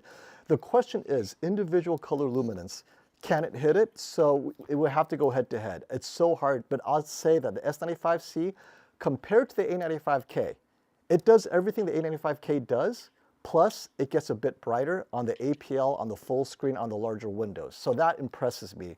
Whether the G3 could match it on SDR, so we don't have to worry about BT 2020 or any of that, but just regular SDR, can the G3 and the S95C go head to head in brightness and basic color, Rec 709, right? That's something I want to look at. And also, so the prediction, I don't know. Right now, I think without seeing the G3, and just an FYI, we're going to have the G3 unveiling against the A95K with Robert Zone later this month. And wait, let me add Robert here. There you go, Robert. Later this month, we're going to be in Valley Electronics to do a matchup head to head with the G3 as soon as it arrives with the S95C. Hopefully, both of them 77-inch size, so it's apples to apples. And I wanted to put this up with Michelle Alexandra. You're absolutely correct. I always mention LG if you're a gamer. It doesn't mean that it's not a great TV outside of gaming. It's just those who are considering the S95C and they're a serious gamer, I moved them to the G3 anyway so that they could be trouble-free. The C2 last year is my #1 recommendation and continues to be for the value. I mean, it does everything Me too. all the OLED TVs do, and you get a bigger size, and it's same price, like 83 inches, $44,000. Come on, right? So definitely, Michelle, I completely agree. Don't assume that the LG is only for gaming. It's just that if you're a gamer, LG, G, or C series is the way to go. If you're not a gamer, then you could open up Sony and Samsung and consider that. And we're talking real enthusiasts. We're not talking casual Switch gamers. But yeah. But Well, Caleb, oh, go ahead. What's wrong with casual Switch gaming? I was going to say, Caleb. I was just about to What's wrong say, with that? come on. Well, I'm FOMO, just still to talk crushing it about on. Robert. I'm still crushing it on Animal Crossing, yo. Have you been to my Attaboy. island? So just talking about our weekend at Roberts, not only will you see the S95C or the G3 on hand, Robert, let us know. But I know on the wall is a Z2, a 900B, and a Z9K. So those two new 4K TVs are going after the heavyweight division of last year. So we'll be there for 2 days. So we'll have a lot of time to compare a lot of TVs that we'll see in the chat that you guys want to see, right, Robert? The Z2 still up there. You have all the heavyweights on the wall. Yes, indeed. All three 8K So- TVs are up against each other, and I have So an Robert's 8K. store. I have a Tell me. 8K server, matrix server, and I have an 8K PC. We're all set. And So the you know, I toy just want to store is mention legit. one thing about the 144 hertz that I want to make sure everybody knows. That's about PC gaming, not console gaming. So if you have an Good Xbox point. Series X or PlayStation, that's up to 120 hertz. 144 would be PC gaming. Is that correct? So if you're That's not a correct. PC gamer, don't worry about 144. There's no video content that's in 144. Right, other than right. PC gaming, some PC gaming. Okay. And What happened? Did FOMO disappear? did I disappear? No, that's I- Brian. Brian disappeared. Oh, And my what are light you doing, bro? my light literally just turned off. So Okay, so you did disappear. That's well, I what- that's disappeared, but what's you going on. can't tell that I disappeared because I'm showing you the TV. I'm going to show you my TV instead. Oh, okay. There you go. That's See? just There you that's go. just my That's viewpoint. it. I got you. Yeah, yeah. Can I make a ridiculous proposal? I think that at the 2023 Value Electronics TV Shootout, hosted by the great Robert Zone, we may just have to create some team colors, Team MLA and Team qd-oled. I swear to God, people are going to show up in uniforms, just like ready to do battle and see who comes out on top. It's so Totally. silly, but also fun. I love it. Thank you. Thank you. Well, that way we don't have to worry about getting dressed, right? We just show up in gear. Pajamas. So for you guys that are in PC gaming, that's a 3090 Ti. And that was replaced by a water-cooled 4090. So just for PC gamers. Oh, is that That's how right? big Yeah, Brian's That's- not That's how playing. big the The shield. that's how big the cards are. That's Brian's NVIDIA biceps aren't the only thing getting some flex on this stream, I see. That's 8K gaming, 8K HDR gaming. So that's the 3090 Ti, Robert. But I built an 8K. I have the 4090 in my own machine, so I'll be able Okay. to bring that every day now. Wow. So this is Oh, so this one's being sold, but that's how big the cards are now. This is a 3090 Ti. Okay. So Beautiful. Oh, and So the just a 4090 's in quick the piece. I'd like to get a quick update from Max. So Max, you've been playing on your game for a bit now, various games. What are your thoughts on what you've seen so far with gaming? I'm impressed. I think it's buttery smooth, especially with the 4K 120. I was playing a little bit of Halo Infinite, and everything is great, especially with VR. It seems to be working correctly. HDR gaming. I haven't really played with the picture settings that much, but from a gamer perspective, it's hitting pretty much all the check marks. Okay.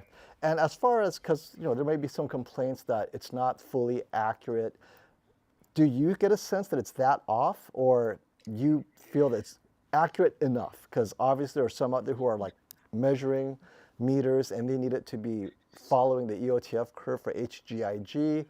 How do you feel about gaming as is? Is this the So far, accurate gaming conversation again? Yeah, that's what I want to hear. Is there such a thing as accurate gaming? Is the okay. hedgehog's blue, So real blue? so yeah, so it's going to be getting into a debate. If I have my Sony X95K on right now, then I could probably tell the difference between the picture when it comes to color and so forth, because I think the Sony is a little bit more accurate. But if you're not having two TVs comparing to each other, I don't think you're really going to notice too much of a difference unless you're really into accuracy. But like the like common consumer, I think they're just going to go ahead and just have the settings as it is and maybe make some tinkerings here and there, and it'd be perfectly fine. All right. I But honestly that's didn't just my know, opinion. until I spoke with Classy and a few who do care about accurate gaming. I did not even know there was such a thing as accurate gaming, honestly. I thought there was color accuracy in movies, but apparently a lot of owners groups, they need color accuracy in gaming. And well, Caleb, is that something that you have been testing at all in your reviews? Or is that something you will care to test? Or you're like, no, that's too deep It's into the rabbit hole? nonsense. Stop it. Brian's got opinions.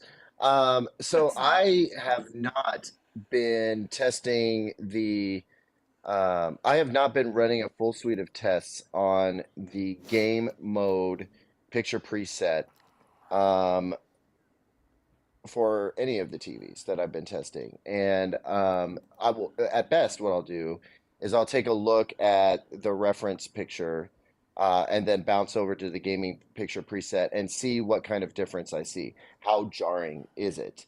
And what I've noticed is that there's been a slimming difference between a custom calibrated picture preset and the gaming picture preset, specifically on Sony and LG TVs. I've noticed that they've been getting pretty good about reining in the white point, not letting it get too garish and blue. But man, like to Brian's point, first of all, I would love to speak to game developers and find out, are they like whoever's involved in determining what color the trees are or what color like if we're talking about Forza or Gran Turismo, how much effort they're putting in making those cars, like are they consulting the Pantone guide and making sure that they get the colors just right on those cars? Maybe they are. They very well possibly could. I'm curious how much effort is going into making colors a certain way in games. If we're to liken it to how Hollywood grades movies, color grades movies, and masters the HDR for movies. I wonder how much of that work is being done for games. I'm sure it's increasing every single year. But I would want to know what the game developers say they want us to see and get a feel for what that's like, the way we do with Hollywood, and then maybe kind of develop the bar from there. Because if we treat gaming the same way we do Hollywood films, that just doesn't seem right to me. You know what I mean? Like this is all philosophy right now, but no, I do not test the color accuracy of the game mode. I am, however, concerned about tone mapping, resolution of bright highlight detail, as well as exposing enough shadow detail without actually raising blacks. And again, that goes to what the game developer wants you to see or not want you to see. Maybe they want it to be hard to see those things in the shadows, right? Maybe it's intentionally difficult to see in there, or maybe they have detail placed there that you are supposed to be able to see and you're not able to see it. Um, I just, if we're going to put a standard to this, let's develop a standard. You know what I mean? Otherwise, it's really I agree. experiential. What TV is developing the experience that you want to have? Does it look good? Are you getting what you need to out of it? Those are the most important things to me. And Classy has Well, a comment Caleb, for you. Caleb, real quick, super chat. Thank you, Classy, for coming by. Caleb, for Forza, they use a spectro to measure the color and light reflections from the sun of every car. Accuracy I is love that. required to see that on a TV. So we just want to make sure you knew I that. I Yeah. love that. I love that. And I am sure that when I'm racing that car and trying to come in first across the finish line, that, the blue on that car that's passing my ass as I get creamed is going to be the first thing on my mind. No, I respect that. I have a tremendous amount of respect for that. I love that they're putting that kind of attention to detail into things like that. And if you want to see that on your TV, then you should know whether your TV's doing it right or not. Absolutely. Well, I'll say Right. they definitely struggle with HDR implementation with raised blacks. They're definitely having a hard time with that, which makes the TVs show their banding because they're at like a 15% gray. So games like Callisto Protocol are terrible. So people are returning their TVs because of screen uniformity because their HDR is raised, and that's definitely been an issue. I'll say that. From Yeah, even guys, PC gaming. I want to add a comment. I've mentioned this in several of my reviews before. When it comes to hardcore critique of the gaming abilities of a TV, I profess to be no expert. I am deferring to other channels. I am linking to Brian's channel as one example. And maybe I'll start linking to Max's channel. Like I want to defer to those who really have the time to dig in deep and get that content right. I am not one of those people. Like, gaming is not my strong suit. I don't talk to game developers. Like, I don't, that's just not my jam. And I am not going to try to sit on YouTube and pretend to be an expert on something like that. You know what I mean? Not when there are so many other much more qualified people out there to talk about that. I will point, and anytime somebody jumps in my comment section and asks me a question, I will point to somebody else and say, go ask them.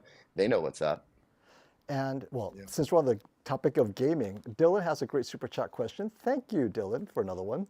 With these new 77-inch QD-OLED TVs costing $4,000 to $5,000, $6,000 for us Canadians, how much should we worry about Samsung's bad firmware as it applies to games? Because every time they do a firmware update, it apparently breaks certain gaming features or gaming image quality. When deciding between a 77-inch S95, S90C QD-OLED over a 77-inch G3 or a 77-inch A95L. As we've always said, it should concern you greatly. If you go on any of the Samsung's owner forums when it relates to gaming, nothing but sadness, right? Oh, they broke it again. I'm never going to update my firmware. Which is, I have a question for you about that, Caleb. So, how is it to own a TV and keep it unplugged from the internet for fear that it will secretly update the firmware? Whereas with the G3, you almost know 100% every firmware update pretty much is safe. I have yet to hear a nightmare update from LG. Doesn't mean it won't happen, but Samsung, it appears every firmware update does something to gaming. But this is something that I was going to ask you, Caleb, never got a chance. Brian and I have always said, if you like your TV as it looks, unplug it from the firmware system, right? Use a streamer. Do not use your internal app on a Samsung. It will secretly force an update, which has happened to me. It's happened to Brian. Caleb, what are your thoughts on these firmware updates? Do you have any position on that? What I will say is that is not a good user experience, point blank. Like, that should not be part of the user experience. That's just end of story. You should never have to worry about whether your TV is connected to the internet unless you very deliberately don't want it connected to the internet for privacy reasons. You should never have to worry about what kind of back channeling stuff might be going on there. I don't believe that your TV's performance should alter dramatically among firmware updates or software updates. It's anything that is bad for the customer, the user experience is just bad news. I am going to refrain from commenting on uh, it, issues with Samsung TVs because not because I don't care, not because I don't have an opinion on it, but part of what I try to do is gather as much on the record commentary as I can from a manufacturer before. Um, I don't, sometimes my pen can be pretty heavy, and to use an old school term, and I just want to make sure that I'm adhering to a certain code of ethics around that kind of thing. And to be honest with you, I watched as this stuff went down, and I honestly did not have a whole lot of time to pull a bunch of TVs back in, or back out of the boxes if they were still sitting around, um, and do some comparisons and some remeasuring. But I saw what users were reporting, and what I can tell you is that what the kind of experience that users were reporting is not okay. Period. That's all there is to it.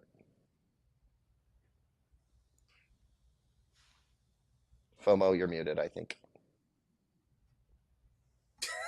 He looks more animated He not did. with the mute. He's shaking his head. I'm, Uh-oh. Has some mic issues. Look at him bobbing and weaving like yeah, Muhammad Ali in us. Muhammad Ali up mankind in here, would- just trying to. Okay. I will agree post- with Caleb on this one. Oh, is it FOMO? Oh, I think I hear in the background. He's fidgeting with something. You're trying to get it in. But let me go ahead and just add to that comment. So I did have the S95B when it first launched, and one thing I can say is that Samsung seems to play with the picture a lot throughout the whole year, which makes a lot of consumers unhappy with. And I think that's something that they should address, or at least have something that letting customers know what is being changed with their TVs. Because I think that's one of the biggest issues with the S95B. It's not just that, it's just with all Samsung TVs. They come up with these firmware updates, but they never tell the consumers what is being done to it until they actually download it. So hopefully they'll Yeah, fix that or address that in future. I agree. I agree. Like, I feel like there's way too much like shadow operation going on. Like, I understand people are not likely to read terms and conditions when they are 14 pages long. You're like, you just like, yeah, okay, let's go. But there, I really do think that there has come a time where it would be prudent to go ahead and disclose, some, at least some of the user facing expectations around changes that are being made to a TV. Like, you should, there should be no shock factor. There should be no oh shit moment where, oh, can we swear on this stream? I'm sorry if I broke the rules. There should be no oh crap moment like You're the first one. after you update. Am I the first one to ever utter an expletive? Some colorful metaphors?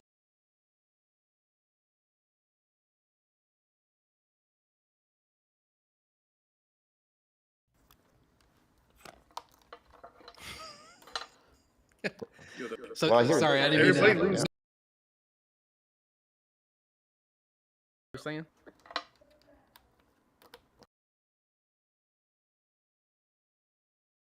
Hear me? Can you hear me? Can you hear me? Uh, Hear oh, me? whoa. Yeah. Yes, I can hear you. Oh, Yes. there you go. Okay. Okay. Sorry, Oh, guys. there you are. There you go, All right. FOMO. Okay, so now I can get back to the super chat I've been trying to get over. Hey, Robert, Well, quickly. any news from Panasonic? Stop. You have I'm a Shazam sorry. video coming. I know, Brian. This is something that we get all the time. We literally get a question. How come you don't talk about Panasonic or Philips? Robert, any news on Panasonic? Is it coming? Well, Yes, Robert, thank you. before you go, Robert, tell me that Panasonic you had in the store blew away everything now. Remember Yes. that movie monitor you had? That thing was amazing. That's right. Thank you. Well, I maintain a very close personal and professional relationship with up and down the line all the executives and management at Panasonic. And not a moment goes by where I don't ask them, So I'm a very tenacious person, and I love that brand, and I don't give up on asking. But it's not likely to happen this year. But I'm cautiously optimistic for 2024, not 23. So I won't give up. And if anybody will ever be the Panasonic dealer, it'll be our company. We know that company very well. They know us very well, and we are a large customer of theirs on their Panasonic Blu-ray players and other items that Panasonic and Techniques, another sister company they own, we're very large Techniques dealers. So we have a great relationship there. But with qd-oled and with the G3 coming out and all the advancements in panel displays and processing, I'm not sure that we really are missing much anymore. All But right. Okay. I'm sorry. This is like I got the wrong mic on. I got headphones falling apart. I can't get anything to work. I think Quickly everybody heard about you. the updates, though, we were talking about Caleb to touch on that. I Yeah. do think the updates a lot like video game updates. They go in to fix one thing and break 9 other things. And I feel like with the S95B, I don't think it was nefarious. I think that they were trying to protect the panel without the heatsink. And I think like the engineers are disconnected from the marketing team. You know, that's all separate. I feel like a lot of times in their department, they feel like they fixed it. I don't think they think the masses are going to. And as we know on YouTube, we're the enthusiasts, not the masses. I think for them, they think a lot of people are going to be happier having their TV last longer. But to your point, I think a little bit of a description of that would be great. But I think they're really looking out to make sure the panel doesn't burn in because it doesn't have the heatsink to protect it. You guys have seen the movie Office Space, right? Mhm. Like Yep. it's almost like Lumberg is the PR and marketing side, and the Bobs are the engineer side, and they're just like, yeah, so we fixed the glitch, and Lumberg's like, so you fired Milton? And they're like, well, we fixed the glitch, so he won't be getting a paycheck So anymore. he It's won't be getting. problem solved on So I'm your going to end. need you to Everything's come in. fine. We're gonna go ahead and need you to come in on Sunday So Caleb, too, I'm gonna need you to okay? come in on Saturday and Sunday. Sunday as well.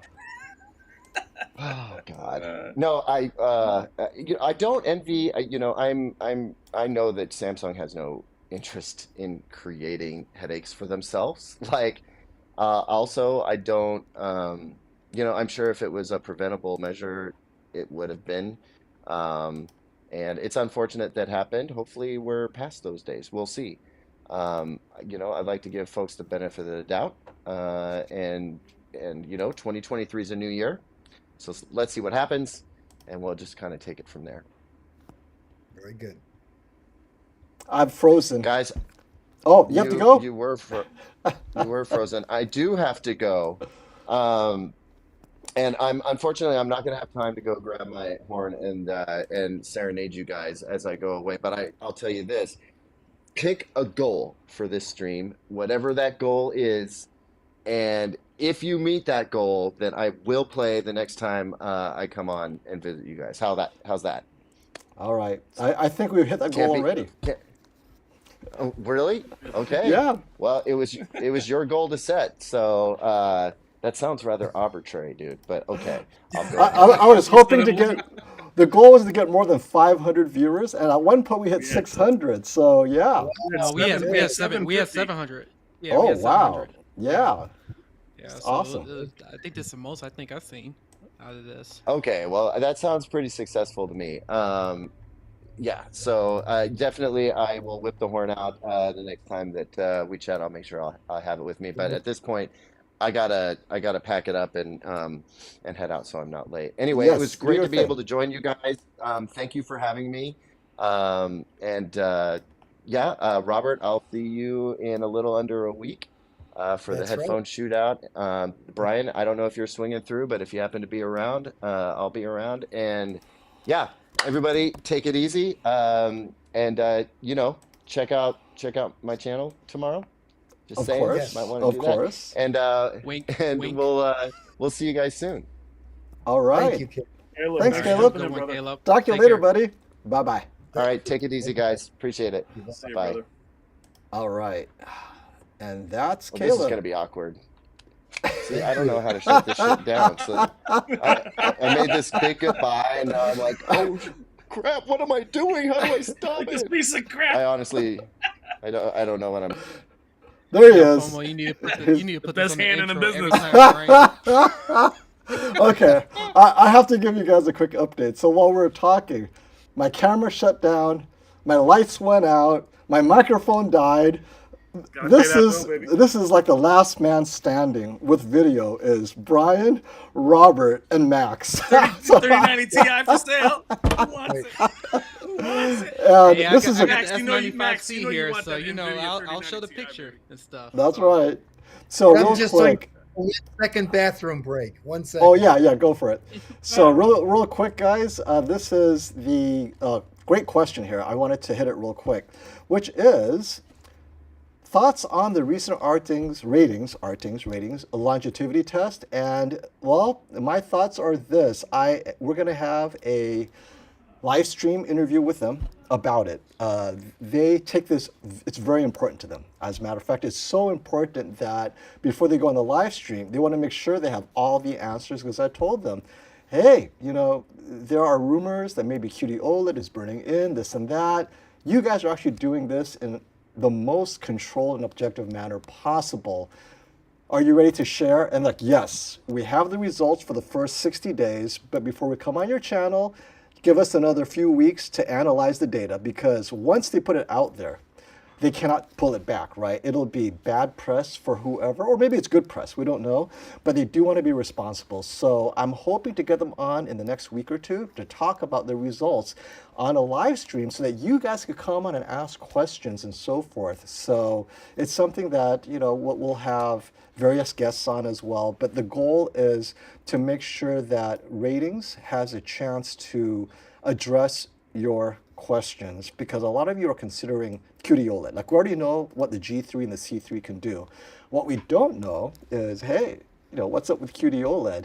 But Brian and Robert, you guys have any guesses as to what their results are for this uniformity burn-in test, durability test? Well, Go ahead, Rob. as you all remember, because we were all at Samsung Display's special VIP event, private invite, they have guaranteed to us double the life includes abusive use of leaving static images up. It's not as sensitive to static images as it was last year. And they've built some new technologies in to thwart off the threat of burn-in and image retention. So I think we have less of an issue this year than we've ever had before. And each year, there's less of a threat of burn-in from both WRGB and qd-oled.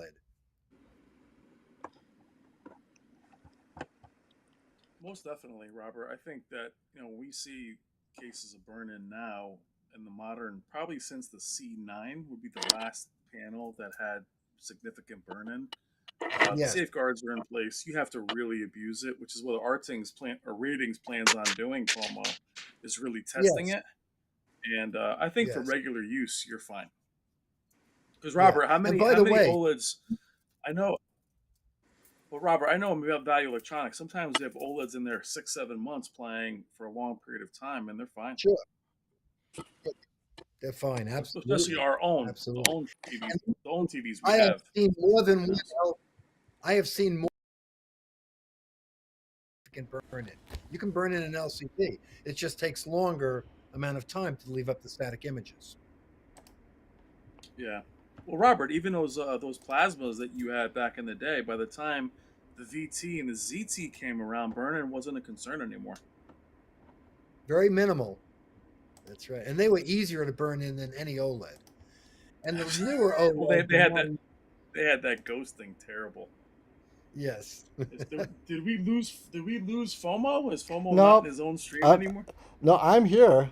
I'm gonna. Just his lights are out. His lights are out. Bro, I got mad love. camera's I'm gonna out. say we need to go back to StreamYard. I Uh, will overcome. I tell you. the So I have to give you. picture I the I've picture lost quality is both off. cameras now. Only my microphone is working, and even the camera on my MacBook is refusing to connect. But yeah, when it comes to discussion based, definitely StreamYard is stable. It's hard to get good video out of StreamYard though. That's the problem. It's not even real 1080p. It's kind of like low bitrate 1080p. So I hope you guys caught good comparisons up to this point. And if, for those of you who just joined us, I'd love to kind of summarize what we saw, which is in accurate mode where the source goes up to 1000 nits. I think both TVs look phenomenal, look great. Obviously, we haven't tested specular highlights. I mean, that's just a lot of detailed diving, deep diving for a future review. But just at 1000 nits, Spears and Muscle, they look identical.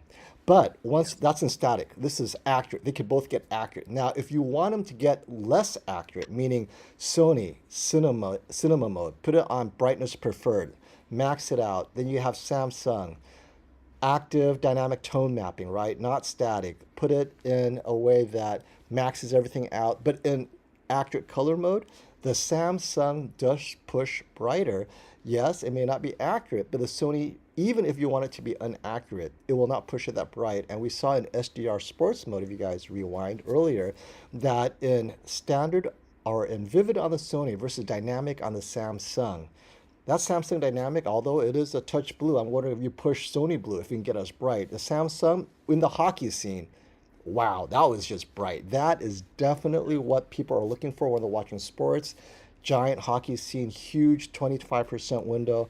You can do it with the qd-oled S95C. But what did we say, Brian? This is no firmware update right now, and I haven't updated it now. I think I will update now for in a second. Or Max, would you like to update your firmware since you have it on right now? Don't You know let what? Max update. No, Max, no, don't do no. it. I'm not doing that. I'm not doing it. I'm not doing it right now. Max, Hold on. This Max, is you're what I'm like about to do. Ethernet. No, you're like No. I'm gaming It. wireless.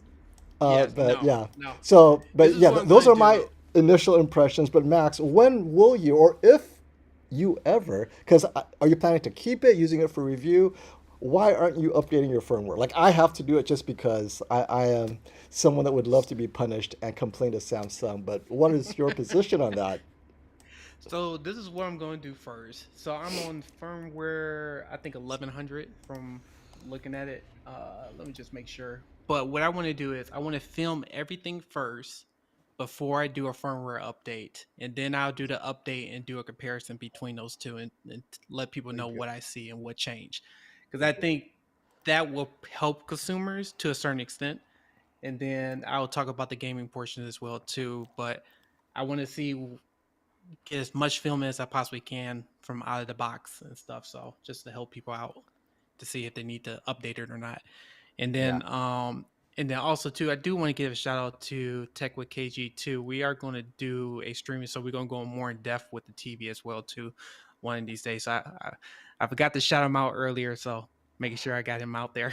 Oh yeah, yeah. Wait. Before we jump on John Tuff's excellent question for Robert, let's So everyone. Once we're great done question. here, Tech is so excited, right? KG is so excited that he cannot go to bed. He's ready for an after party stream, and so when is that? I think I could go for another 30 minutes or so. Robert, Brian, if you guys are good, Max. I think we've seen enough, unless there's something else. Max, you want to show off? I think we kind of covered the basics as far as the S95C based on the conclusions that I have, which is what I just said, right? So if you have any questions about it specifically, or you missed parts of the stream because it was long, ask it now and I'll try to hit it. Hopefully I don't miss it. But Robert, there was a question for you. Let me roll it up real quick. What was that question? Now I missed it. Uh, here it is. Wait. There you I go. know Found it. it. You want me to give it to you? Yeah, here we go. All right, here we go, Robert. Robert, if money was no object, John, to be you, will you recommend the 83-inch LG G3, which doesn't have an MLA, guys, or the No, good. 77-inch Samsung or Sony QD-OLED, I assume the 2023 model, is bigger, better in this scenario? And since I don't have anything larger than this 77-inch, I'm going to leave it for Robert and Brian to hit it. Boy, that is a Robert, let's very go. excellent question and a very popular question and a very Mm-hmm. difficult question. But as a quick answer, I would take the 83 inch. However, with all that said, My boy, that's my boy. if I can move closer to the screen, if I can move He my won't. seating closer, I might take the But he won't. 77 qd-oled. So, it's a screen size to viewing distance ratio issue here.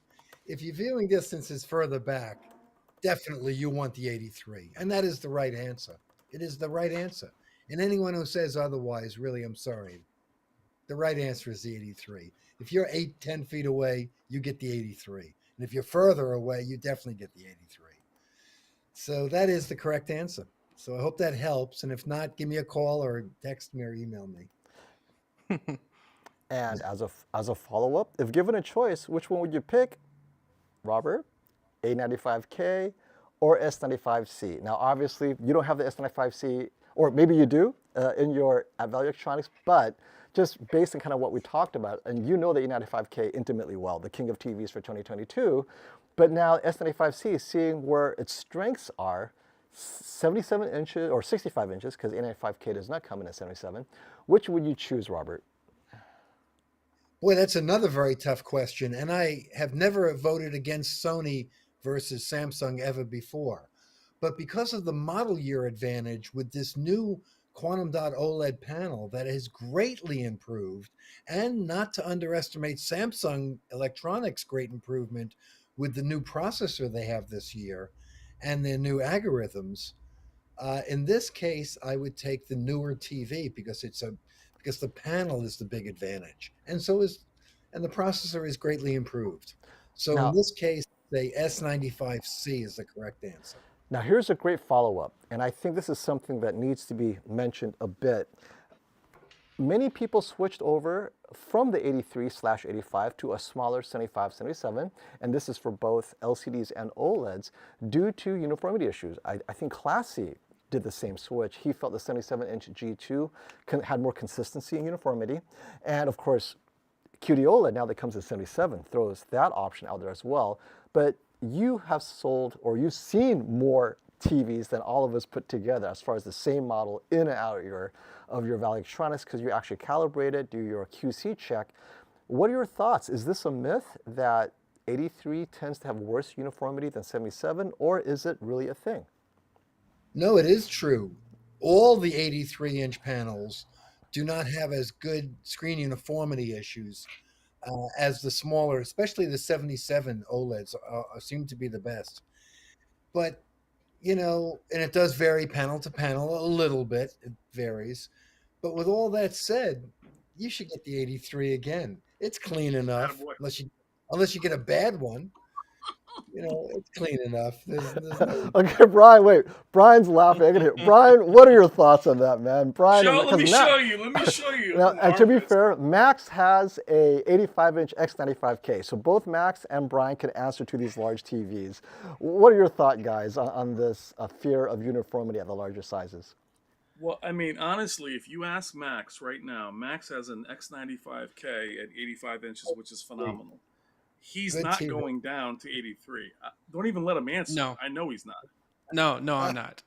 You're absolutely right See, about that. so- I'm not going down to 77. So inch. Robert, as much as I love my boy Robert is flexing 200-inch UST screens. So he is. I know Robert is my boy, but he is a size guy. He's an accuracy guy, right, Robert? But he loves the big TVs. Yeah. And for me, yeah, screen uniformity is more. Look, the same. I'll say this: all the TVs I've seen with banding, you still see them on 65-inch. You just have to really look for them. They're just more obvious on larger panels. This 83-inch behind me is massive. But I will tell you, I don't care if the 77-inch OLED is from God. I would never go down in size.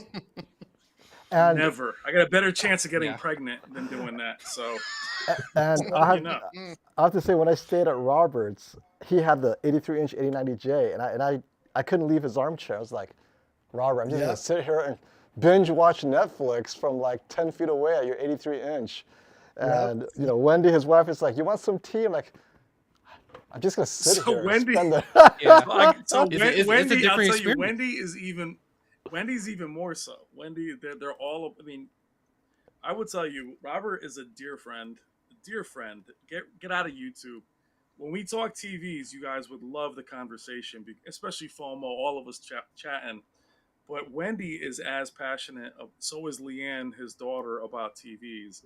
But I'm telling Yes. you, they look at these TVs all day long. Since Robert, what's the Panasonic Yep. Curo Elite? They go back, and Yep. he loves the giant, beautiful TVs, Robert. So and he's around them all day, so he's very spoiled. But he rocks those projectors too.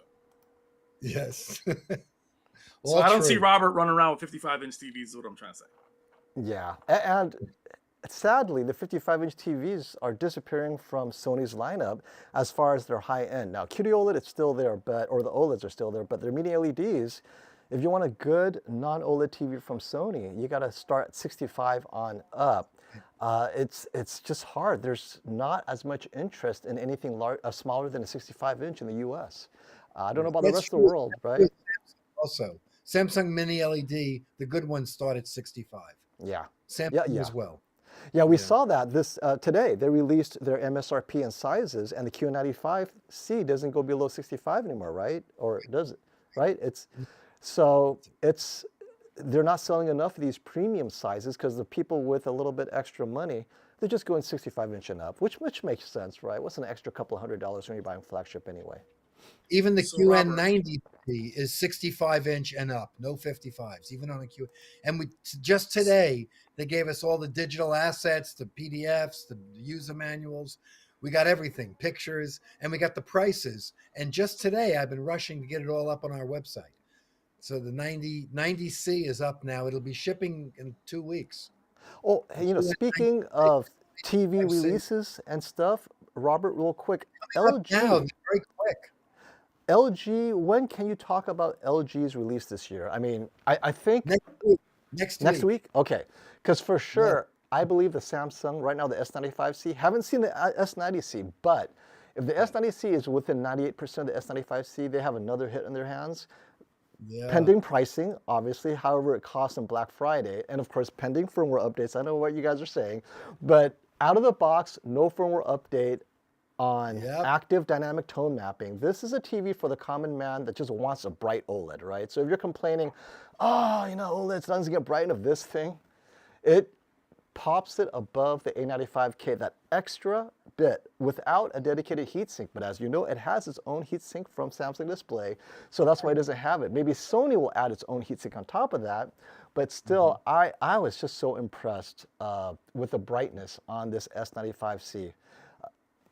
That's just something that's just so odd by. Now, it wasn't the same jump as last year's S95B, but then just compared to the A95K, you're seeing Sony holding back a little bit, or maybe A95L will match it. So that's something that we haven't seen yet.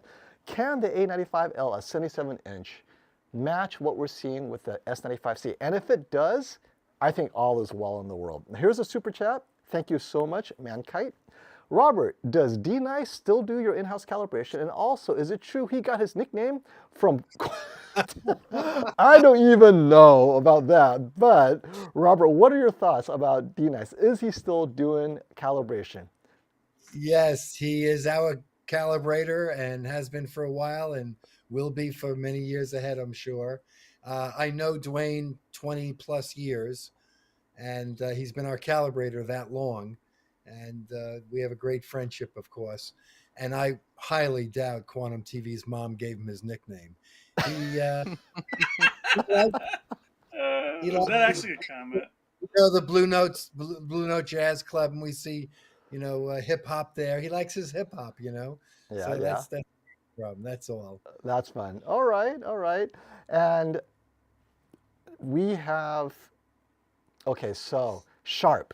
Before we go, I just had to mention that. I mean, we're on a live stream. You're stealing my video right now.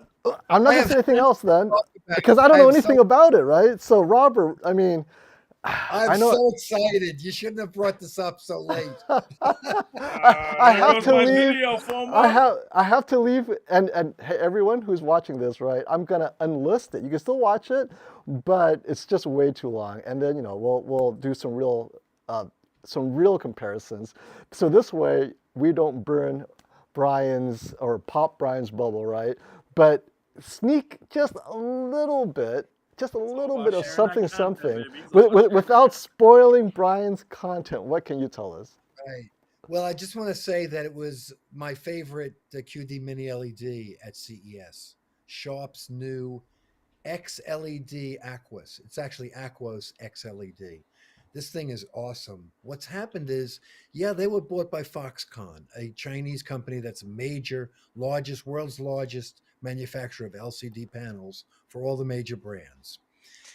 It's a Japanese company. They left them alone. They said, "Do your thing. We just want to own your company."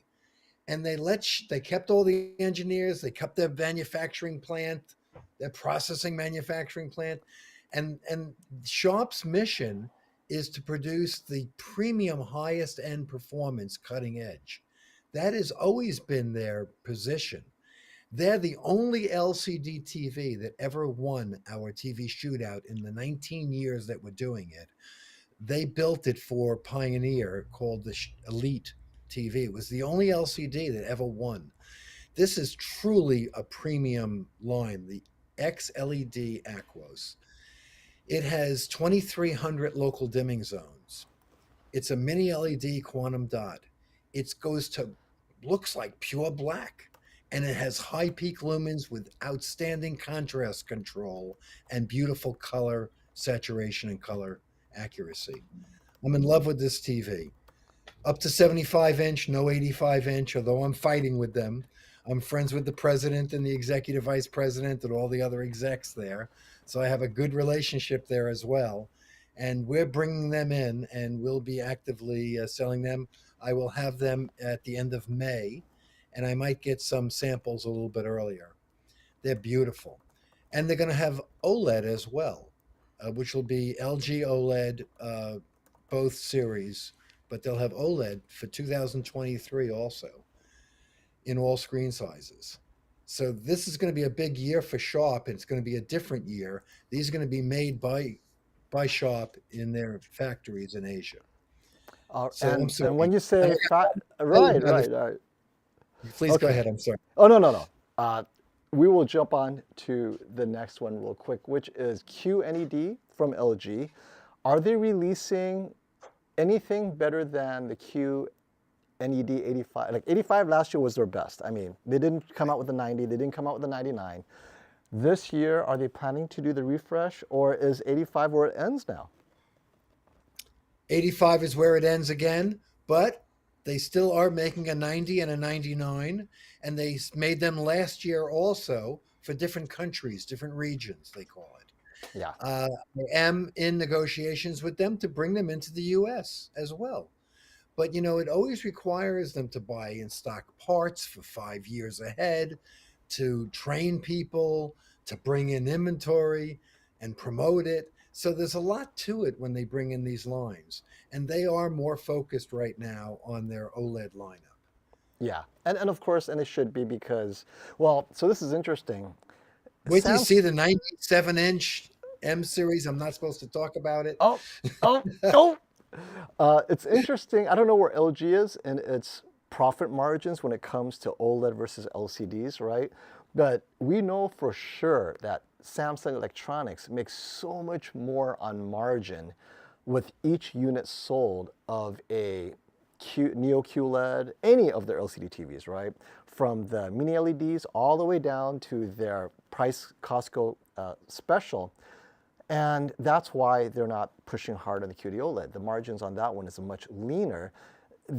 Because they get the raw panels directly from Chinese manufacturers, whoever, BOE, CSOT, AUO, Right. and then they actually do everything else themselves. Vertically integrated assembly. They save so much money by doing that, and they want to take full advantage of that. Whereas on a QD-OLED, Samsung Display has done a lot of it, and they only end up doing maybe the casing, the processing. But because they have less of the participation in the manufacturing, there's less savings for them to squeeze out the margins. And this is why you guys are seeing so many more LCD TVs coming out of Samsung. Even though they quote unquote cost the same, the margins are huge on a similarly priced Neo QLED. But I don't know, where's LG in that? Is LG Electronics making more money on the OLEDs, or are they also making good margins on the QNED? Because it really surprised me that they didn't release the updated QNEDs last year. I know, me too, as well. And we may get them this year, but we're not going to get them right away. It's going to come later if we do, and it'll be limited in supply. And it's unconfirmed. So Unconfirmed. let's see. But I got to tell you, there's so many other great ones. TCL looked really good this year.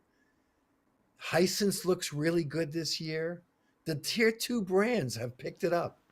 I told you, Sharp, this Japanese company, world class. So there's no shortage of new, really upgraded mini LEDs. There's no shortage. And all right, okay, so before we end, predictions. Now we've seen one TV, the S95C, and it looked good, very impressive, especially compared to last year's A95K. Moving forward, Brian and I have been predicting that the G3 will end up actually being better than the S95C by the end of the year. Once everything is said and done, we've had this discussion over and over. We don't know where Sony's going to end up because it's so hard to predict what they'll do, other than accurate, but we're talking consumer favorite, right? This is what we call the popular choice. Nickelodeon's most popular teen singer, this would be the one, is probably the G3, only because it appears that they know how to work the brightness, even though they don't get the BT 2020 full. They know people don't care because most content streaming on Netflix is going to be Right. DCI-P3 at best, right? Maybe even Rec 709 for all we know. It's just really bright HDR. We don't know what the real color space is. It is in a BT 2020 container, but the source content, we have no idea. And so on the G3, it will look phenomenal. And wait, it looks just the same as the S95C. So, Robert, what is your prediction? And I know you can't really play favorites because you carry them all, but just your feel, because you'll be doing the shootout anyway. What do you think? I am extremely, extremely optimistic on the G3. Another major upgrade because of MLA, micro lens array. And boy, does that work beautifully. It actually performs physically very beautifully and does a lot of the same accomplishments of what qd-oled does by increasing peak lumens and not by pushing white. It exponentially or fairly boosts RGB, and it does a very good job. So I would say, for lack of a better way of describing it, I'm cautiously optimistic that the G3 will beat the Samsung qd-oled. They certainly are going to be a tight race, and LG was not sleeping while Samsung was developing qd-oled. And so this is, I think this kind of hinges on Sterling's comment here. Will LG's new MLA panel be 77-inch LG G3 only? So it's 55, 65, and 77, and smaller sizes, right? I think it comes in their monitors and everything.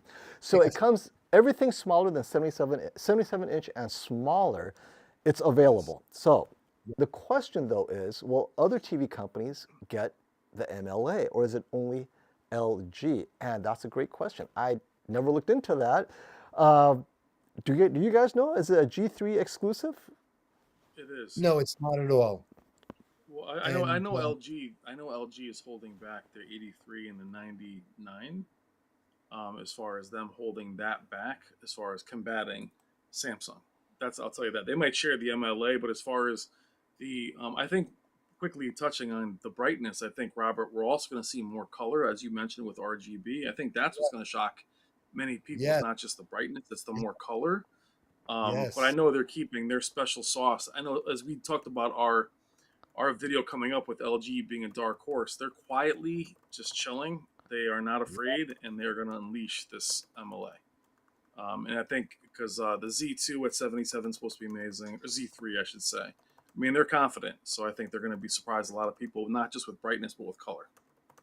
Yes, absolutely yes. I know it's true. I've seen the panels.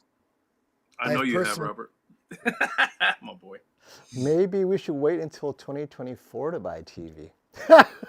No, stop that. Buy now. Everybody buy now. By You now, can always by buy now, another by one. now. All right. Okay, so it's 7:30. We've gone around for 2.5 hours, and I apologize for all the technical difficulties. I will get this down, I swear.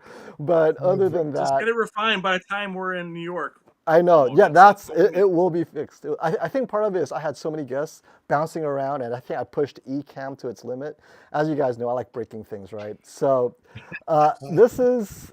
I really had a good time today. Thank you, Robert, for coming by. Thank you, Max, for co-hosting. And if it wasn't for Max's showing this S95C, we'd have no TV showing because Well, it's no problem. fortunately Anytime. mine went on most of the way, halfway through, and then everything started falling apart, right? So Oh no, anytime. Anytime to help. yes, yeah, thank you. So this is great. And thank you, everyone, for being in chat, helping out. Tech with KG, Classy, you guys are keeping the chatters happy. I noticed today, record number of people, almost 700. And you know what the best part is, guys? No trolls. You guys are awesome. This community is amazing. Well, FOMO, most importantly, I know for FOMO and I collaborating, our goal is by the time we get to Value Electronics Shootout, we're going to have 1,000 in the chat. We know we're going to do it. Right, Robert? yep. So, this is just our very first collaboration, us all hanging out. This is the first TV of the year. We had over 700 people in there, and we're going to rock it this year. 2023 is going to be amazing for all of us, most definitely. Yes, and Tech wants a reminder, there's an after show after this, guys. He posted it, his link. I'm jumping in there. You boys drink. Yeah, so you guys keep on talking. I have to drive home after this, so yeah, hang on. I'll listen to you guys. And once again, we're going to have another live stream direct from Valley Electronics in New York in March, so you guys can see an actual shootout. Well, I don't want to call it a shootout because it isn't. It is uncalibrated comparisons, gaming, standard, sports, just fun stuff that you guys will end up looking at. There's no calibration, there's no accurate mode. Oh, and Robert, did you know John Reformato is going to join us? Oh, great. Oh, that's He good. called me and he says, hey, FOMO, where are you going? I'm going to be there. I will be there because I heard you coming in. I'm going to come down and we're just going to talk about. So he's going to bring his stuff. It's going to be crazy. We're going to be there 48 hours of live streaming comparisons. Brian's going to bring his Xbox, his PS5, his, what is this?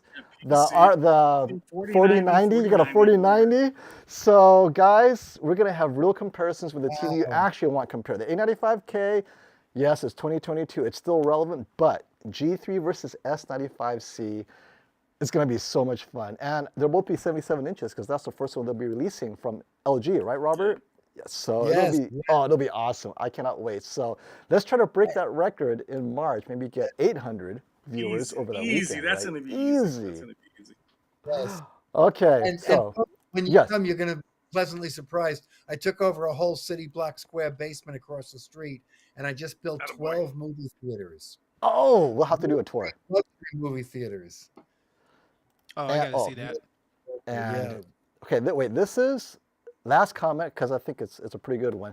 John Saunders asks, I have the S95C and also have the S95B.